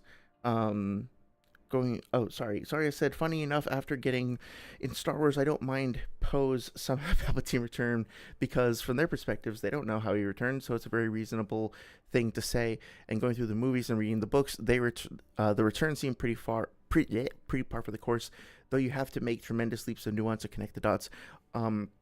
Which is my biggest gripe, just the execution.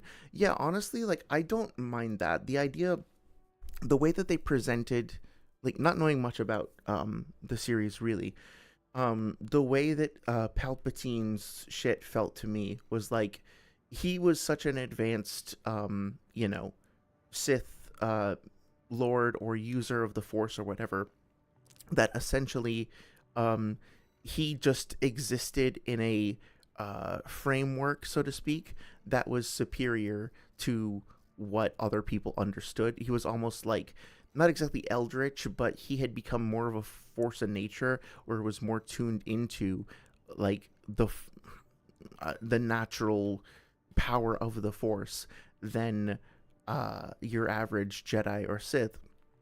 And as a result, you know, he was just capable of existing. I got an achievement for that.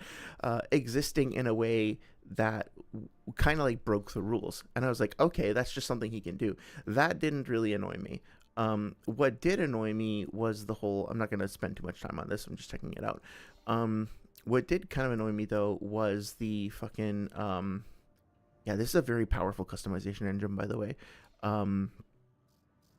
Was like some of the quippy stuff, like they fly now, like that line for whatever reason has become sort of synonymous with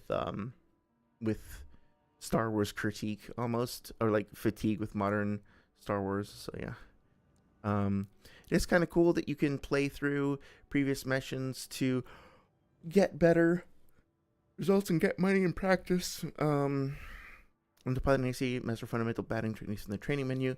So this kind of subverts my previous statement about, you know, how brilliant the opening was in a way. Well, no, not exactly. So how can I phrase this? So I had this idea that in my head that the tutorializing for this game was all done diegetically and was pretty, you know, how can I say, pretty seamless and pretty organic. But actually, I kind of forgot how much is taught to you in this VR space. And I'm kind of like, on the one hand, I think the game does a really excellent... So there's this sort of pretentious artsy-fartsy part of myself that really kind of wishes that the game taught you everything in a real level, so to speak, as opposed to like having these artificial spaces, because I think it's just like more sophisticated and more elegant or whatever. So it's kind of shitty, sort of, kind of not really, that they rely so heavily on the VR like space, so to speak, to teach you the game's fundamentals. That being said, I think they earn points back, for lack of a better phrasing, by the fact that this VR space, or however you want to like conceptualize it, is a big part of the game's narrative as well, and is something that is like, again, like represented very as like a very important part of the story and the world, and even like your hangar and everything. So, you know, in a weird way, they're like quietly, subtly setting up narrative by hiding it in a tutorial, as well as like, you know, setting you up for the arena. And really, like, all of this stuff you can absolutely just learn on your own. So, like, you don't ever have to come in here. And you can also take it at your own pace, right? You can choose when and how and to what extent to engage with any of this stuff. You never have to do it on the game's terms. You can do it on your own terms. And you can come back here to... oh, shit, I forgot about that. Yeah, the manual reload. I really need to change the control scheme or whatever. But yeah. So like, I guess I kind of talked myself back into really liking the way it handles it, because it doesn't feel forced. It feels like they understand the importance of having like a safe, controlled, limited environment for you to use to get your bearings, without actually like forcing you to engage with it in a way that feels frustrating or limiting. And also still like maintains its ties to the overall, like, you know, like does a certain amount of getting you acclimated to the world at large as well. I fucking love the scanner too. Yeah, so I actually quite like the this space, like because it's not even like a tutorial, right? We already had the tutorial. We already learned the fundamentals. We already got our trial by fire, or baptism of fire, or whatever, for a Witcher reference, right? This is just additional like training. It's not a tutorial, it's training, is I think a good way to put it. Yeah, I'm curious how other people feel about it, but I actually quite like it, now that I think of it. I love the shaders that they use to kind of come in out of the space as well. You see that thing I pinged you on Discord? Oh yeah, the boom headshot guy. Yeah, that shit was so much fun, honestly. Um, I don't know if I'll ever actually publish this because it doesn't quite line up with the other content on the streams and the channel. But I do have like a long ass list of vocal stems that if that's even like a real thing, that I have been accumulating, and I do kind of want to make a vocal stem comp just because I I love having a collection of sound bites to refer to like that, if that makes sense. Um, yeah, so having the ability to test the AC like seamlessly is super fucking cool. Look at all the rust and the staining and the detailing and the color scarring. It's just like fucking the level of detail on everything in this game is so fucking good. Um, yeah, oh yeah, exactly. And it also doesn't like unlock everything right away too. So, let's see. Do I want to go with Dafeng? I guess I'll just like do the first one. Got a job for you, 621. This is an open call from the Balaam Group, one of the corporate forces occupying Rubicon. Attention all independent mercenaries! This request comes from our affiliate, Dafeng. The Rubicon Liberation Front has deployed Baus artillery throughout the contaminated city. I love the voice acting in this game. It's so cheesy. Strategic value, but we cannot allow them to hinder expansion of the Coral Survey. Show us your ambition. Destroy the Liberation Front's artillery. Bonus pay will be awarded for destroying their MTs. We want the enemy weakened. Consider it an opportunity to prove yourself. Impress us, mercenaries!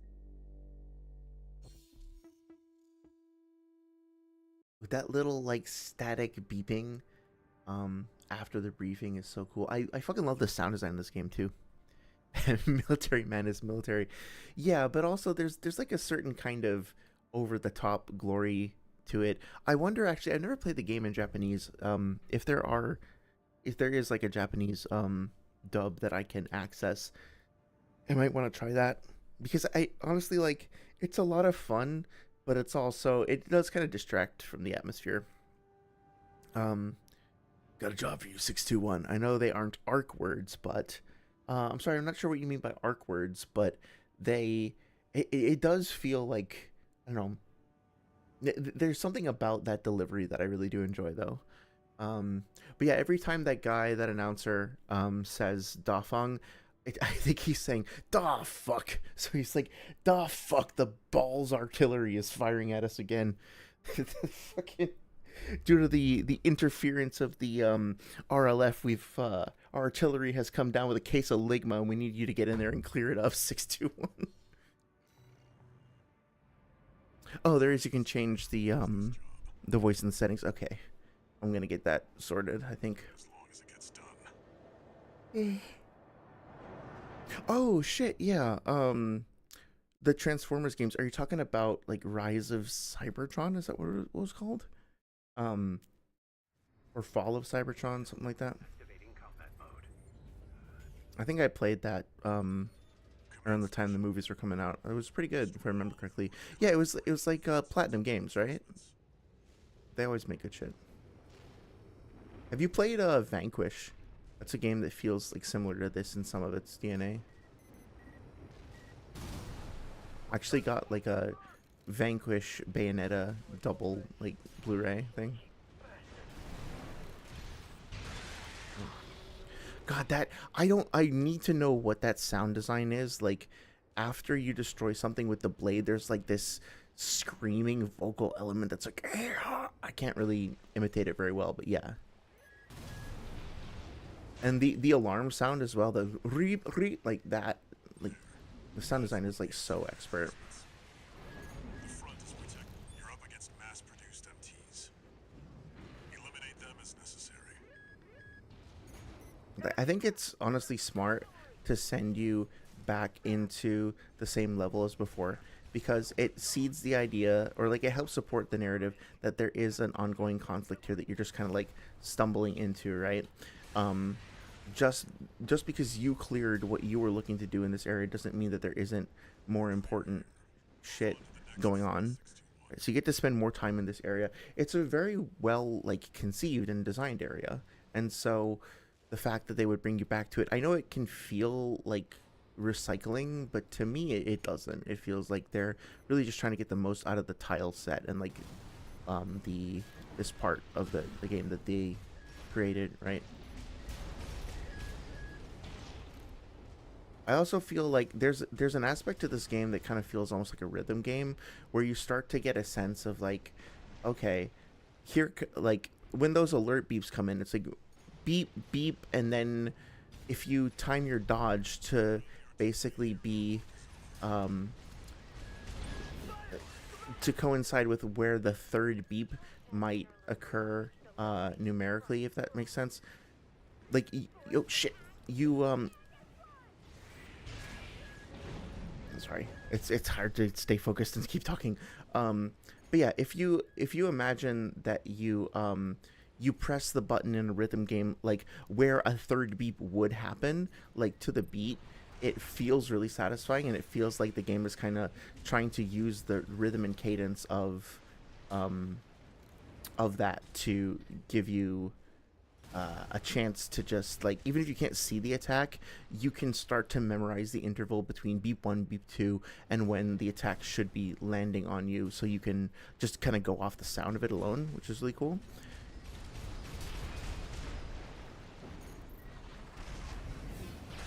The transitions in between like boosts and fucking dodges and attacks with the sword or blade rather are so fluid and feel so satisfying.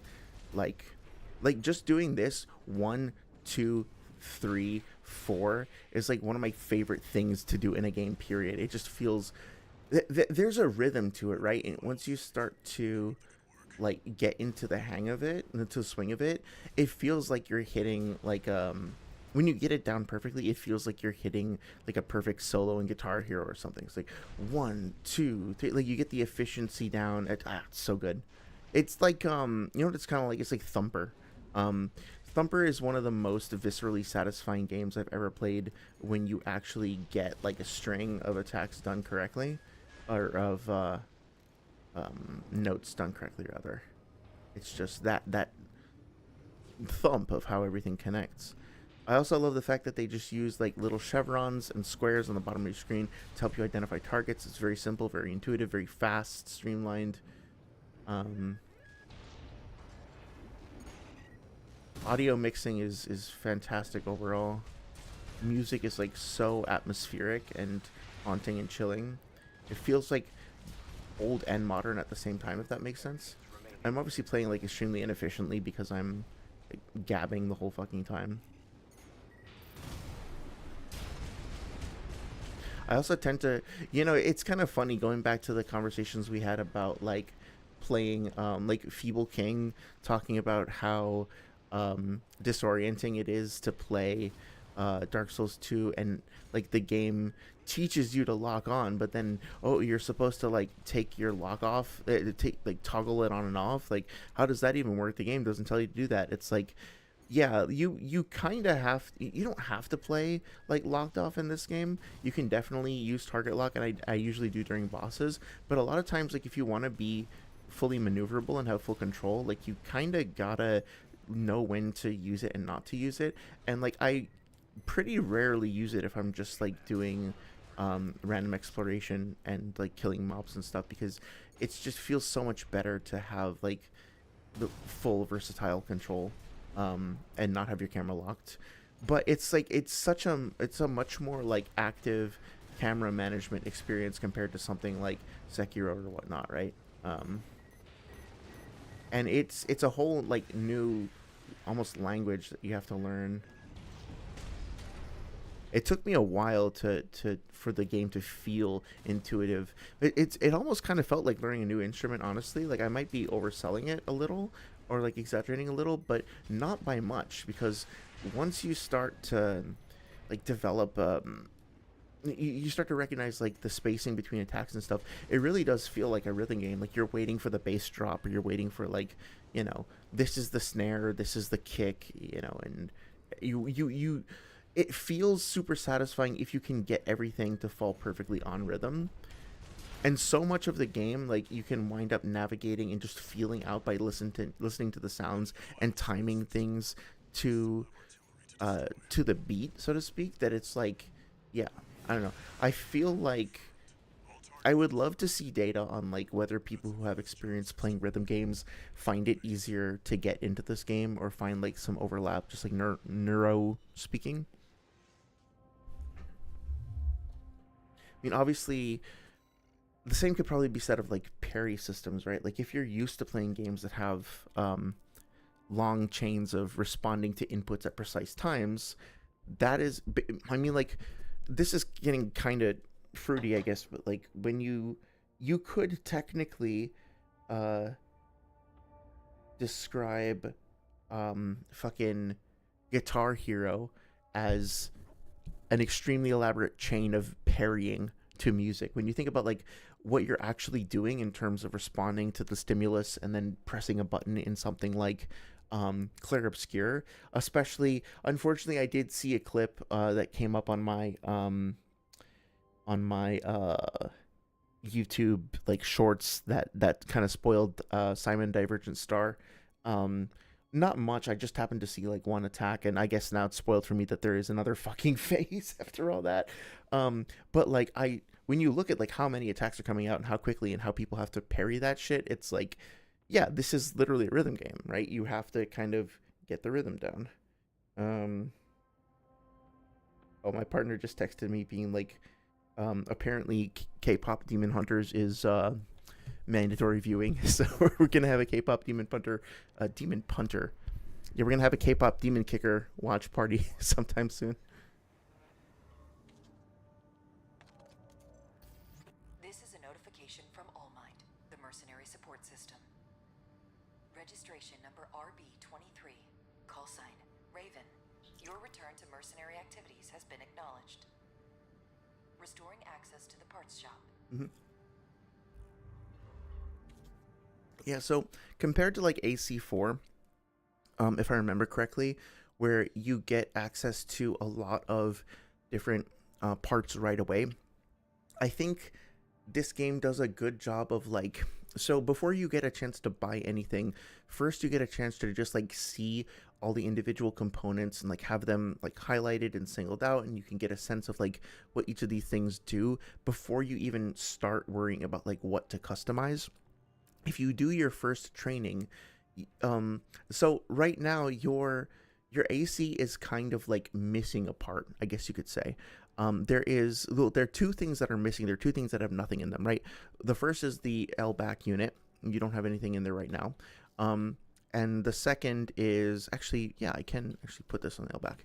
And the second is the expansion slot. Now the expansion slot doesn't come in till significantly later. But wait, did it not? Oh, right. You can actually put that on your back. But like, you have this one empty spot that you'll probably be thinking about for a while, being like, that feels incomplete. It feels like something should go there, right? So the assembly opens up after you complete your first mission. You get one new weapon, like one new item, which is a weapon, which most people are going to want to experiment with very quickly. And then there's like this open sort of titillating carrot on the stick, or carrot on the end of the stick sort of thing, that's like, oh shit, okay, I want to finish this, right? There's one last thing I got to check off. And so what parts do you actually get immediately? You get a decent amount, right? I think it makes sense. You start off on the weapons page. Most players are going to want to check out some cool new weapon tech. Pretty decent array of initial weapons. The first one gives you the option to do burst fire, which adds a little bit of nuance to your build. There's the handgun. I haven't found all that much use for, but I have seen people with dual handgun builds, which are super compelling as well. So here's like an all-rounder. Here's more of a close range weapon that's a little bit lighter, I believe. Let's see, what's the weight? Yeah, so this goes to 420. Yeah, the much lighter. And then like the big old dumb bazooka. Now, one thing I do think is a little bit strange is that you specifically have to buy weapons like this is your right arm ransetsu and this is your left arm ransetsu. Like you can't just buy two ransetsu and like assign them arbitrarily to whatever limb. But I think part of that is just to simplify the menus overall by making sure that like discreetly chunking things up into these are the things that belong in this slot, these are the things that belong in that slot, and it just kind of helps reduce clutter. But it is kind of weird, I guess you could say, that like, so if I buy one bazooka, right, I spend 70,000 koam to buy one bazooka, I should be able to put that in my right hand as opposed to my left hand, right? This is not there's nothing about the construction of this, as far as I know, like diegetically, lore wise, tech wise, that means it can only be used in the left hand, unless I've just missed something. But that being said, get a good assortment of weapons. I think for now I'm going to keep my I think I might get this because I haven't actually played with it very much. But personally, I think the first thing I'm going to want to do, and I would be curious to see if many players agree with this as well, is I'm going to want to fill in that missing slot, right? Don't take that out of context. But I really do like, I love missiles in this game, and so I'm going to take a look at this. Pulse Shield is cool. I haven't found that much of a use for it personally. I'm just not great at that build. But I do very much like missiles. So let's see. 2-cell, traps targets in a pincer trajectory. So I think this is a great inclusion, right? Because now you have multiple different types of missiles that approach from different angles and have different functions. And it feels like I've now covered all my bases in terms of like having access to core verbs, and now I can start building further. Now, most new players are not going to know what all this shit does, and it's going to take a while to get used to it. But I think that like they've done a good job of providing like contextual help for each of these individual stats, and I forget what the controls are. It's confusing me because of the keyboard interface, but they also do a good job of like helping you to understand the surface level stuff, and then you can also so here we go. Then you can expand it if you want to get really in depth. So if you just want to be like quick and easy about it, get right into the action, just buy a couple of things and know at a moment's notice what you're going to get out of it, just go for it, just buy something. But then if you want to get really deep in the weeds, you can. I'm going to get this booster and just see what it feels like because it looks cool. And that's the thing, I think the game like really does support both the players who just are like, just shut up and give me something cool to shoot with, as much as they support players who are like, I want every single minute detail to be explored and perfectly fine-tuned. Obviously, like, I think in AC4, like, there was a thing where you had to buy, like, counterweights, and you had to micromanage, like, the overall balance of your ship and stuff like that, or your AC, and it's not that in depth, and I think that probably there are some players who are going to find that disappointing. Personally, though, as a newcomer to the series, I feel like they struck a good balance of maintaining the core essentials without like having anything get broken. I also really like the fact that the training missions specifically give you different ACs to fuck with. So it's not just a tutorial, again, that they're forcing you into, right? It's not just like, hey, dumbass, you need to, like, you can't figure this out on your own. They're also like exposing you to a variety of different builds, different playstyles and stuff that you, if you're feeling overwhelmed, if you're feeling like, I don't know what to buy, I don't know what I'm going to like, I don't want to waste my money. Okay, cool. Here is essentially a bunch of free ACs that you can fuck with in controlled environments and just get a sense of what you like. And if I remember correctly, they have tutorials specifically for like tank tread builds, for reverse joint legs or whatever, like the grasshoppers. And they are pretty generous with not, like, imagine there was a place in Elden Ring in the first 5 hours where you could just walk into a room and it would turn you into a sorcerer, and you could fight some enemies as a sorcerer. You could fight some enemies as a faith build, as like a tank shield co-op build or whatever. Like, I wish Elden Ring had that, because yeah, it's nice that you can respec with Renala, but making like a full respec of your entire character without getting a chance to experiment a little bit feels weird sometimes. Not to mention that like you're not gonna really know what it feels like to play as a level appropriate sorcerer. Like if you spend like 20 hours in the game and you're like, okay, I'm having fun with melee, but I'd like to switch to being a sorcerer now. You're not going to get an equivalent sorcerer experience unless you drop a bunch of like not titanite, what is it called, like smithing stones into some sorcerer catalyst or whatever. But if you don't like it, then you just wasted all that shit. So I don't know. It's easier to get away with in a game like this because you have the conceit of the VR training space, which you don't have in Elden Ring. So they'd have to come up with some kind of narrative reason to give you access to these tools and like let you change your character temporarily. But I mean, I'm sure they could think of something. Like they could invent a story reason for why your character gets to go into this arena and play. Like your soul inhabits the bodies of past warrior, whatever. You know, they can figure something out. Um, I kind of wish this was more ubiquitous in FromSoft games. I'm really glad that they included here. I think it's an elegant system. Darth Mega says the part shop where I wasted 90% of my playthrough. Honestly, I think for some people that is the main appeal of the game, right? It's like if you can, for some people the game is about like how well can I do against X, Y, or Z combat challenge if I construct my build to be basically like overall balanced and appropriate for the challenge, can I then overcome it? But for other people, like the solution to winning combat is not a test of reflexes and skills as much as it is a test of buildcraft. So, you know, I discovered, I forget what the weapon is called, but you get like these lances or spikes or whatever after, like impalers, I forget what they're called, after you beat the ice worm. And I discovered that like 2 of those into a missile and like a bazooka or something was a really effective way at keeping enemies stunned. And basically, like, if I was just like tired of dealing with a boss and I didn't want to fucking deal with it, then I would go in for that build and I would just like stun lock them and melt them. But if I wanted to have like a duel, you know, like when I was fighting another like named AC pilot and I wanted to have like a more conventional duel with them, then I would kind of switch to a spec that was a more balanced one because I felt like I could set my own challenge level and play style. And that is so fucking cool.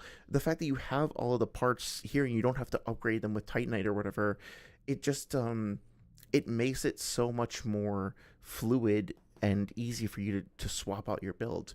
I really think they need to learn from this, like for the next RPG that From Software does, because I'm telling you, like I recently tried to go back and play Shadow of the Erdtree, and having to go through 50-60 hours of the base game to feel like I was preparing myself correctly, like collecting all of the you know, the proper weapons and upgrades and tools, and it's like that game is simultaneously extremely replayable and extremely not, because there is a shit ton of build variety and different tools and different ways that you can craft your character. But in terms of like, I just want to play the fucking DLC, like you have to go through so much, basically an entire, you know, open world game just to get there. I don't know. It feels a little inelegant and inflexible. And what a breath of fresh air it was to then pick up The Witcher 3, and on the title screen it's like, hey, yeah, we know you probably, like, you might want to just play Blood and Wine. You might don't want to just play Hearts of Stone. So fuck it. Just like, here's an option. It'll create a character for you. It'll make you the appropriate level. Just go fucking, just relax. Just play some Heart of Stone, man. Like, how fucking cool would it be if I could just pick the class I wanted and just jump into a fresh, you know, playthrough of fucking Shadow of the Erdtree at an appropriate level. You could hide that behind an unlock, so like you have to beat the game once to access that like shortcut, or you could make it like a resource or something you have to find. But I don't know, it feels like almost specifically designed to be played through once, weirdly enough. But that's just my opinion, man. Darth Magog says, the game is totally giant robot Pokemon. Yeah, that's actually pretty apt. Except you can't summon them. Like I do kind of wish. Oh wait, no, there's there's like drones that you can summon, right? I know I might be thinking of Helldivers, but I'm pretty sure there's like an auto firing laser drone or something that you can get. Um, Sorry says I have to go for a bit helping your niece with homework. If I don't return because she's really weak in math, maybe it's hereditary. I'll return to watch the rest of the VOD, but I should be back. Yeah, no worries. Thank you so much as always for stopping by. I hope everything goes well. May the force be with you is a great way to put it. Yeah, all the best. It's very good of you to be helping out your family as well. Family always comes first. Yeah. And like again, like seriously, just this. Like, this fucking... I'm just gonna be real with you. This fucking robot is fucking cool. It's a fucking cool-ass, kick-ass, badass black robot with cool fucking badass glowing lights on it and cylinders and tubes and shit with a really cool fucking gun. And also, look, it's got this fucking cool laser shit. I don't even know what that is. And then you can go like pew pew pew, and it goes and there's like and then like you can, and then like this game just like activates this primal part of my like reptile brain that is just, you know, like I can go on and on about like, oh, the lack of ludonarrative dissonance really helps you to immerse yourself in the world through expert storytelling and the conceit of capitalism, industrial, but also this game is just like, yeah, big fucking gun, go boom, like it taps into that so fucking well. And this is what I was talking about on the stream the other day too, like so watch what happens when I fire this gun, right? So like I charge it up, it's ready to fire, and then the animation here, I aim, I extend my arm, I brace myself, and then there's a moment of pause before the fire. That one little moment of anticipation is so fucking huge. It's so satisfying. I cannot overstate like how much that little frame of anticipation adds to just making the weapon feel like more impactful and kinetic and just like, it's so good. Oh yeah, what was my cheese build? The needle gun X2 and then shotguns 2 taps for sure. Yeah. I think the needle gun is the one that you get from that you can construct after beating the ice worm, right? If so, then that's the one I'm thinking of. You can summon machine gun drones. Yeah, I thought so. Okay. Yeah, I feel like they weren't as fun as I was hoping they would be, but they were still pretty cool. That's enemies that are unaware of your presence. Oh, so I totally forgot about that you can actually benefit from quote unquote stealth play to the extent that you can be stealthy with the big ass fucking robots. But yeah, I mean, like, dude, like I actually like did a little bit of like Googling earlier today to see if they had, like, I haven't built like is the term for it gunplay or whatever, like I haven't actually built a like model robot like a Gundam or anything in a long ass time, and so I was poking around to see if they have like a construction kit where you can just build ACs, and I couldn't really find any. There is one, I think, on the Bandai Namco website where you can build steel haze, but I couldn't really even tell if it was like a kit to build it or if it was just like a resin cast or whatever you call it, like already assembled solid thing. So I didn't get it. But I would love to be able to. How cool would it be if there was like a service, right, where you can design your AC in game and then like you could submit the like FBX file, like you export or submit like an FBX file or something, and then just like send it in to be 3D printed, and then they would send you like a modeling kit to build it out of or something like that, you know? Show that out of 65 for 1-2 seconds. Yeah, and like I do appreciate the fact that they do actually throw in like shields if you want to parry, if you want to like play this like Robo Sekiro or Sekirobo, I guess would be a better way of putting it. You can. Nothing's stopping you. The mechanics are there. I might actually have to buy this gun. I haven't messed with it all that much. I'm really liking it now. During assault boost, rush attacks, small arms that can be used during movement will... yeah, that's a really cool detail as well. Like, that's something that I definitely didn't use enough in my first playthrough. Although, yeah, the momentum canceling there, like of the weapon, is a little.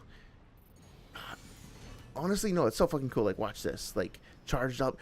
You have to like break in midair, and it stops your momentum. Then you just like freeze there, almost cartoonishly, for a second while you ready that final blast. It's so fucking good. Um, yeah, the ice cream reward, the needle gun. That I can't wait to get to that fight. That I forget what his line is, but doesn't Rusty have a line where like the ice cream kind of comes out from the ice and then it like goes into slow mo for a second, and then Rusty's like, "I won't miss," and then the fucking um shot like screams across the sky and just like hits it right on. There are these absolutely fucking peak moments of tension and release in this game that are so very good. I'm running out of words, but yeah, I pretty much always keep a melee weapon. I think we're good for now. Yeah, I don't think I'm gonna spend too much time shopping or anything at the moment.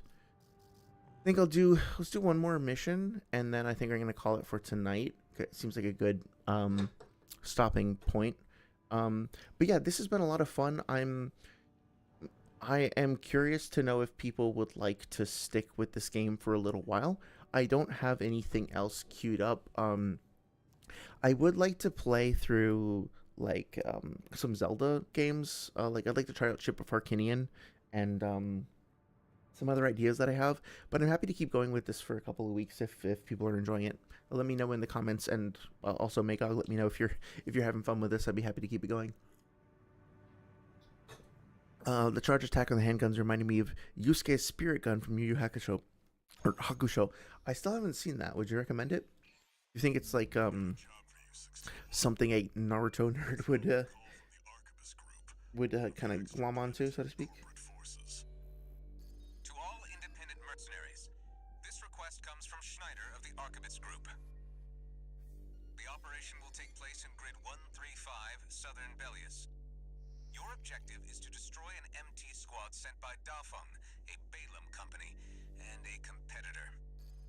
Grid 135 is a key foothold in It's so cynical that they let you fight against the people that you just got hired by. independent mercenaries. I love it. Are the key to maintaining our lead in the Coral Survey race.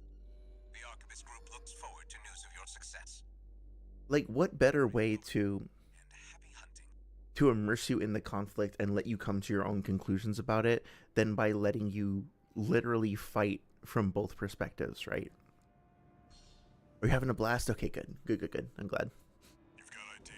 Now you need a rep. Yeah, thank you for suggesting this. It's so good to get back into it. 621. Sometimes I kind of need a prompt to get started diving into something, but then once I get started, I watched Lilo and Stitch, the original, and then I watched the remake. I think I mentioned this before, like with my partner. Really don't like the remake, really like the original.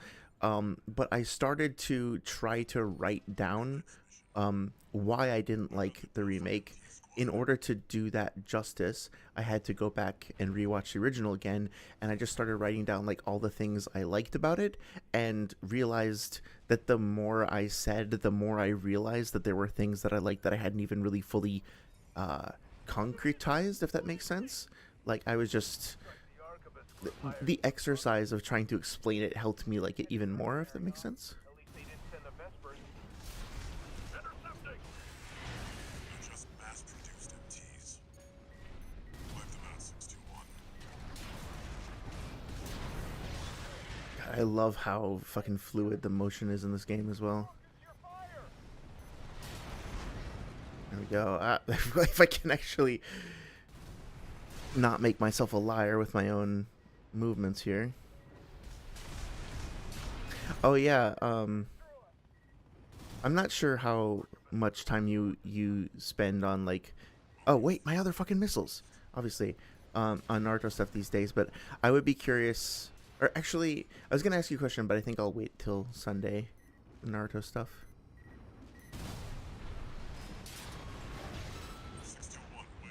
I'm picking up new enemy signatures. Looks like reinforcements. Eliminate them. Gotta remember to press X to come out of the boost. Keep forgetting.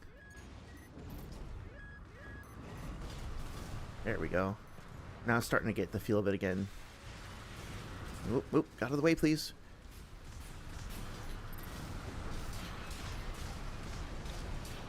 Yeah, and like nudging the target to stay on center like that is really frustrating at first, but then it starts to feel really fucking good when everything clicks. That's it for this job, 621.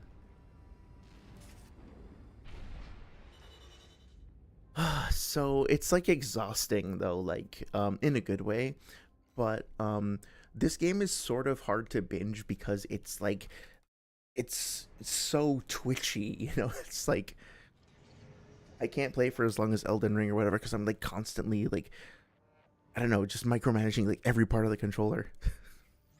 It's so good though. 23. Call sign Raven. Your records have been updated. You have also been granted access to participate Perfect. in the log hunt program. We kindly request that you submit combat logs after destroying designated craft. Allmind will reward you with parts based on the number of submissions you provide. Yeah, so that's something that like I kind of think is, I have to think about this more. I don't want to say that I dislike it, but I think that maybe it's something that isn't as well realized as it could be, or that there's like a sort of contradiction. So like Elden Ring Night Rain, right, is a perfect example of this. Night Rain is a game that specifically incentivizes you, extremely incentivizes you to move fucking fast. You have to keep moving. The faster you go, the more shit you collect, the better chances you have at success. You want to maintain momentum. You basically like ideally never want to stop moving to maximize your playthrough, right? But at the same time, there's so much about the world that demands to be studied closely and calmly and carefully.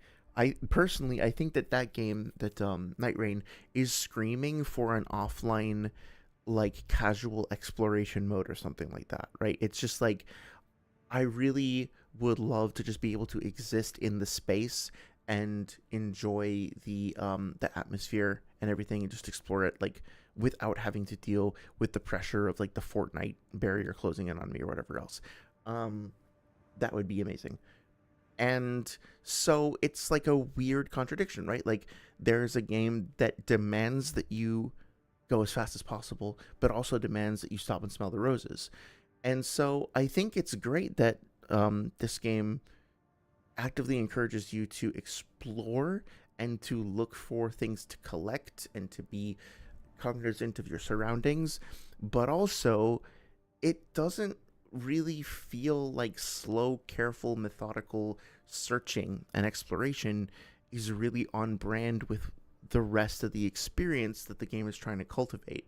I feel like I should be taking the time to drink in like every part of the game's atmosphere and slowly, carefully comb through everything like I would in a Souls game. But at the same time, I feel like the game wants me to go fast, go fast, go fast. And so I can't decide if I like the exploration or not. I think I sort of slightly don't, but I can't imagine not having any. So I have to think about it more. Be curious what other people have to say. But that being said, nice little intro stream here. This was a lot of fun. Thank you again, Magog, for the suggestion. I will look forward to spending some more time on this game in the coming times. If you haven't already, if you have a couple of minutes, please feel free to check out the new short that I did on the speed of Kirin.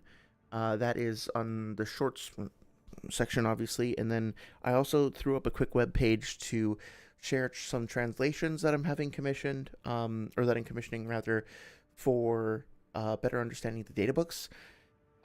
This Sunday, I think I'm going to do a reaction to Sage of Thick Calves' latest video on Lightspeed and Naruto. Basically, I, as usual, kind of find the argumentation pretty manipulative and unfortunate, and I want to do what I can to address that.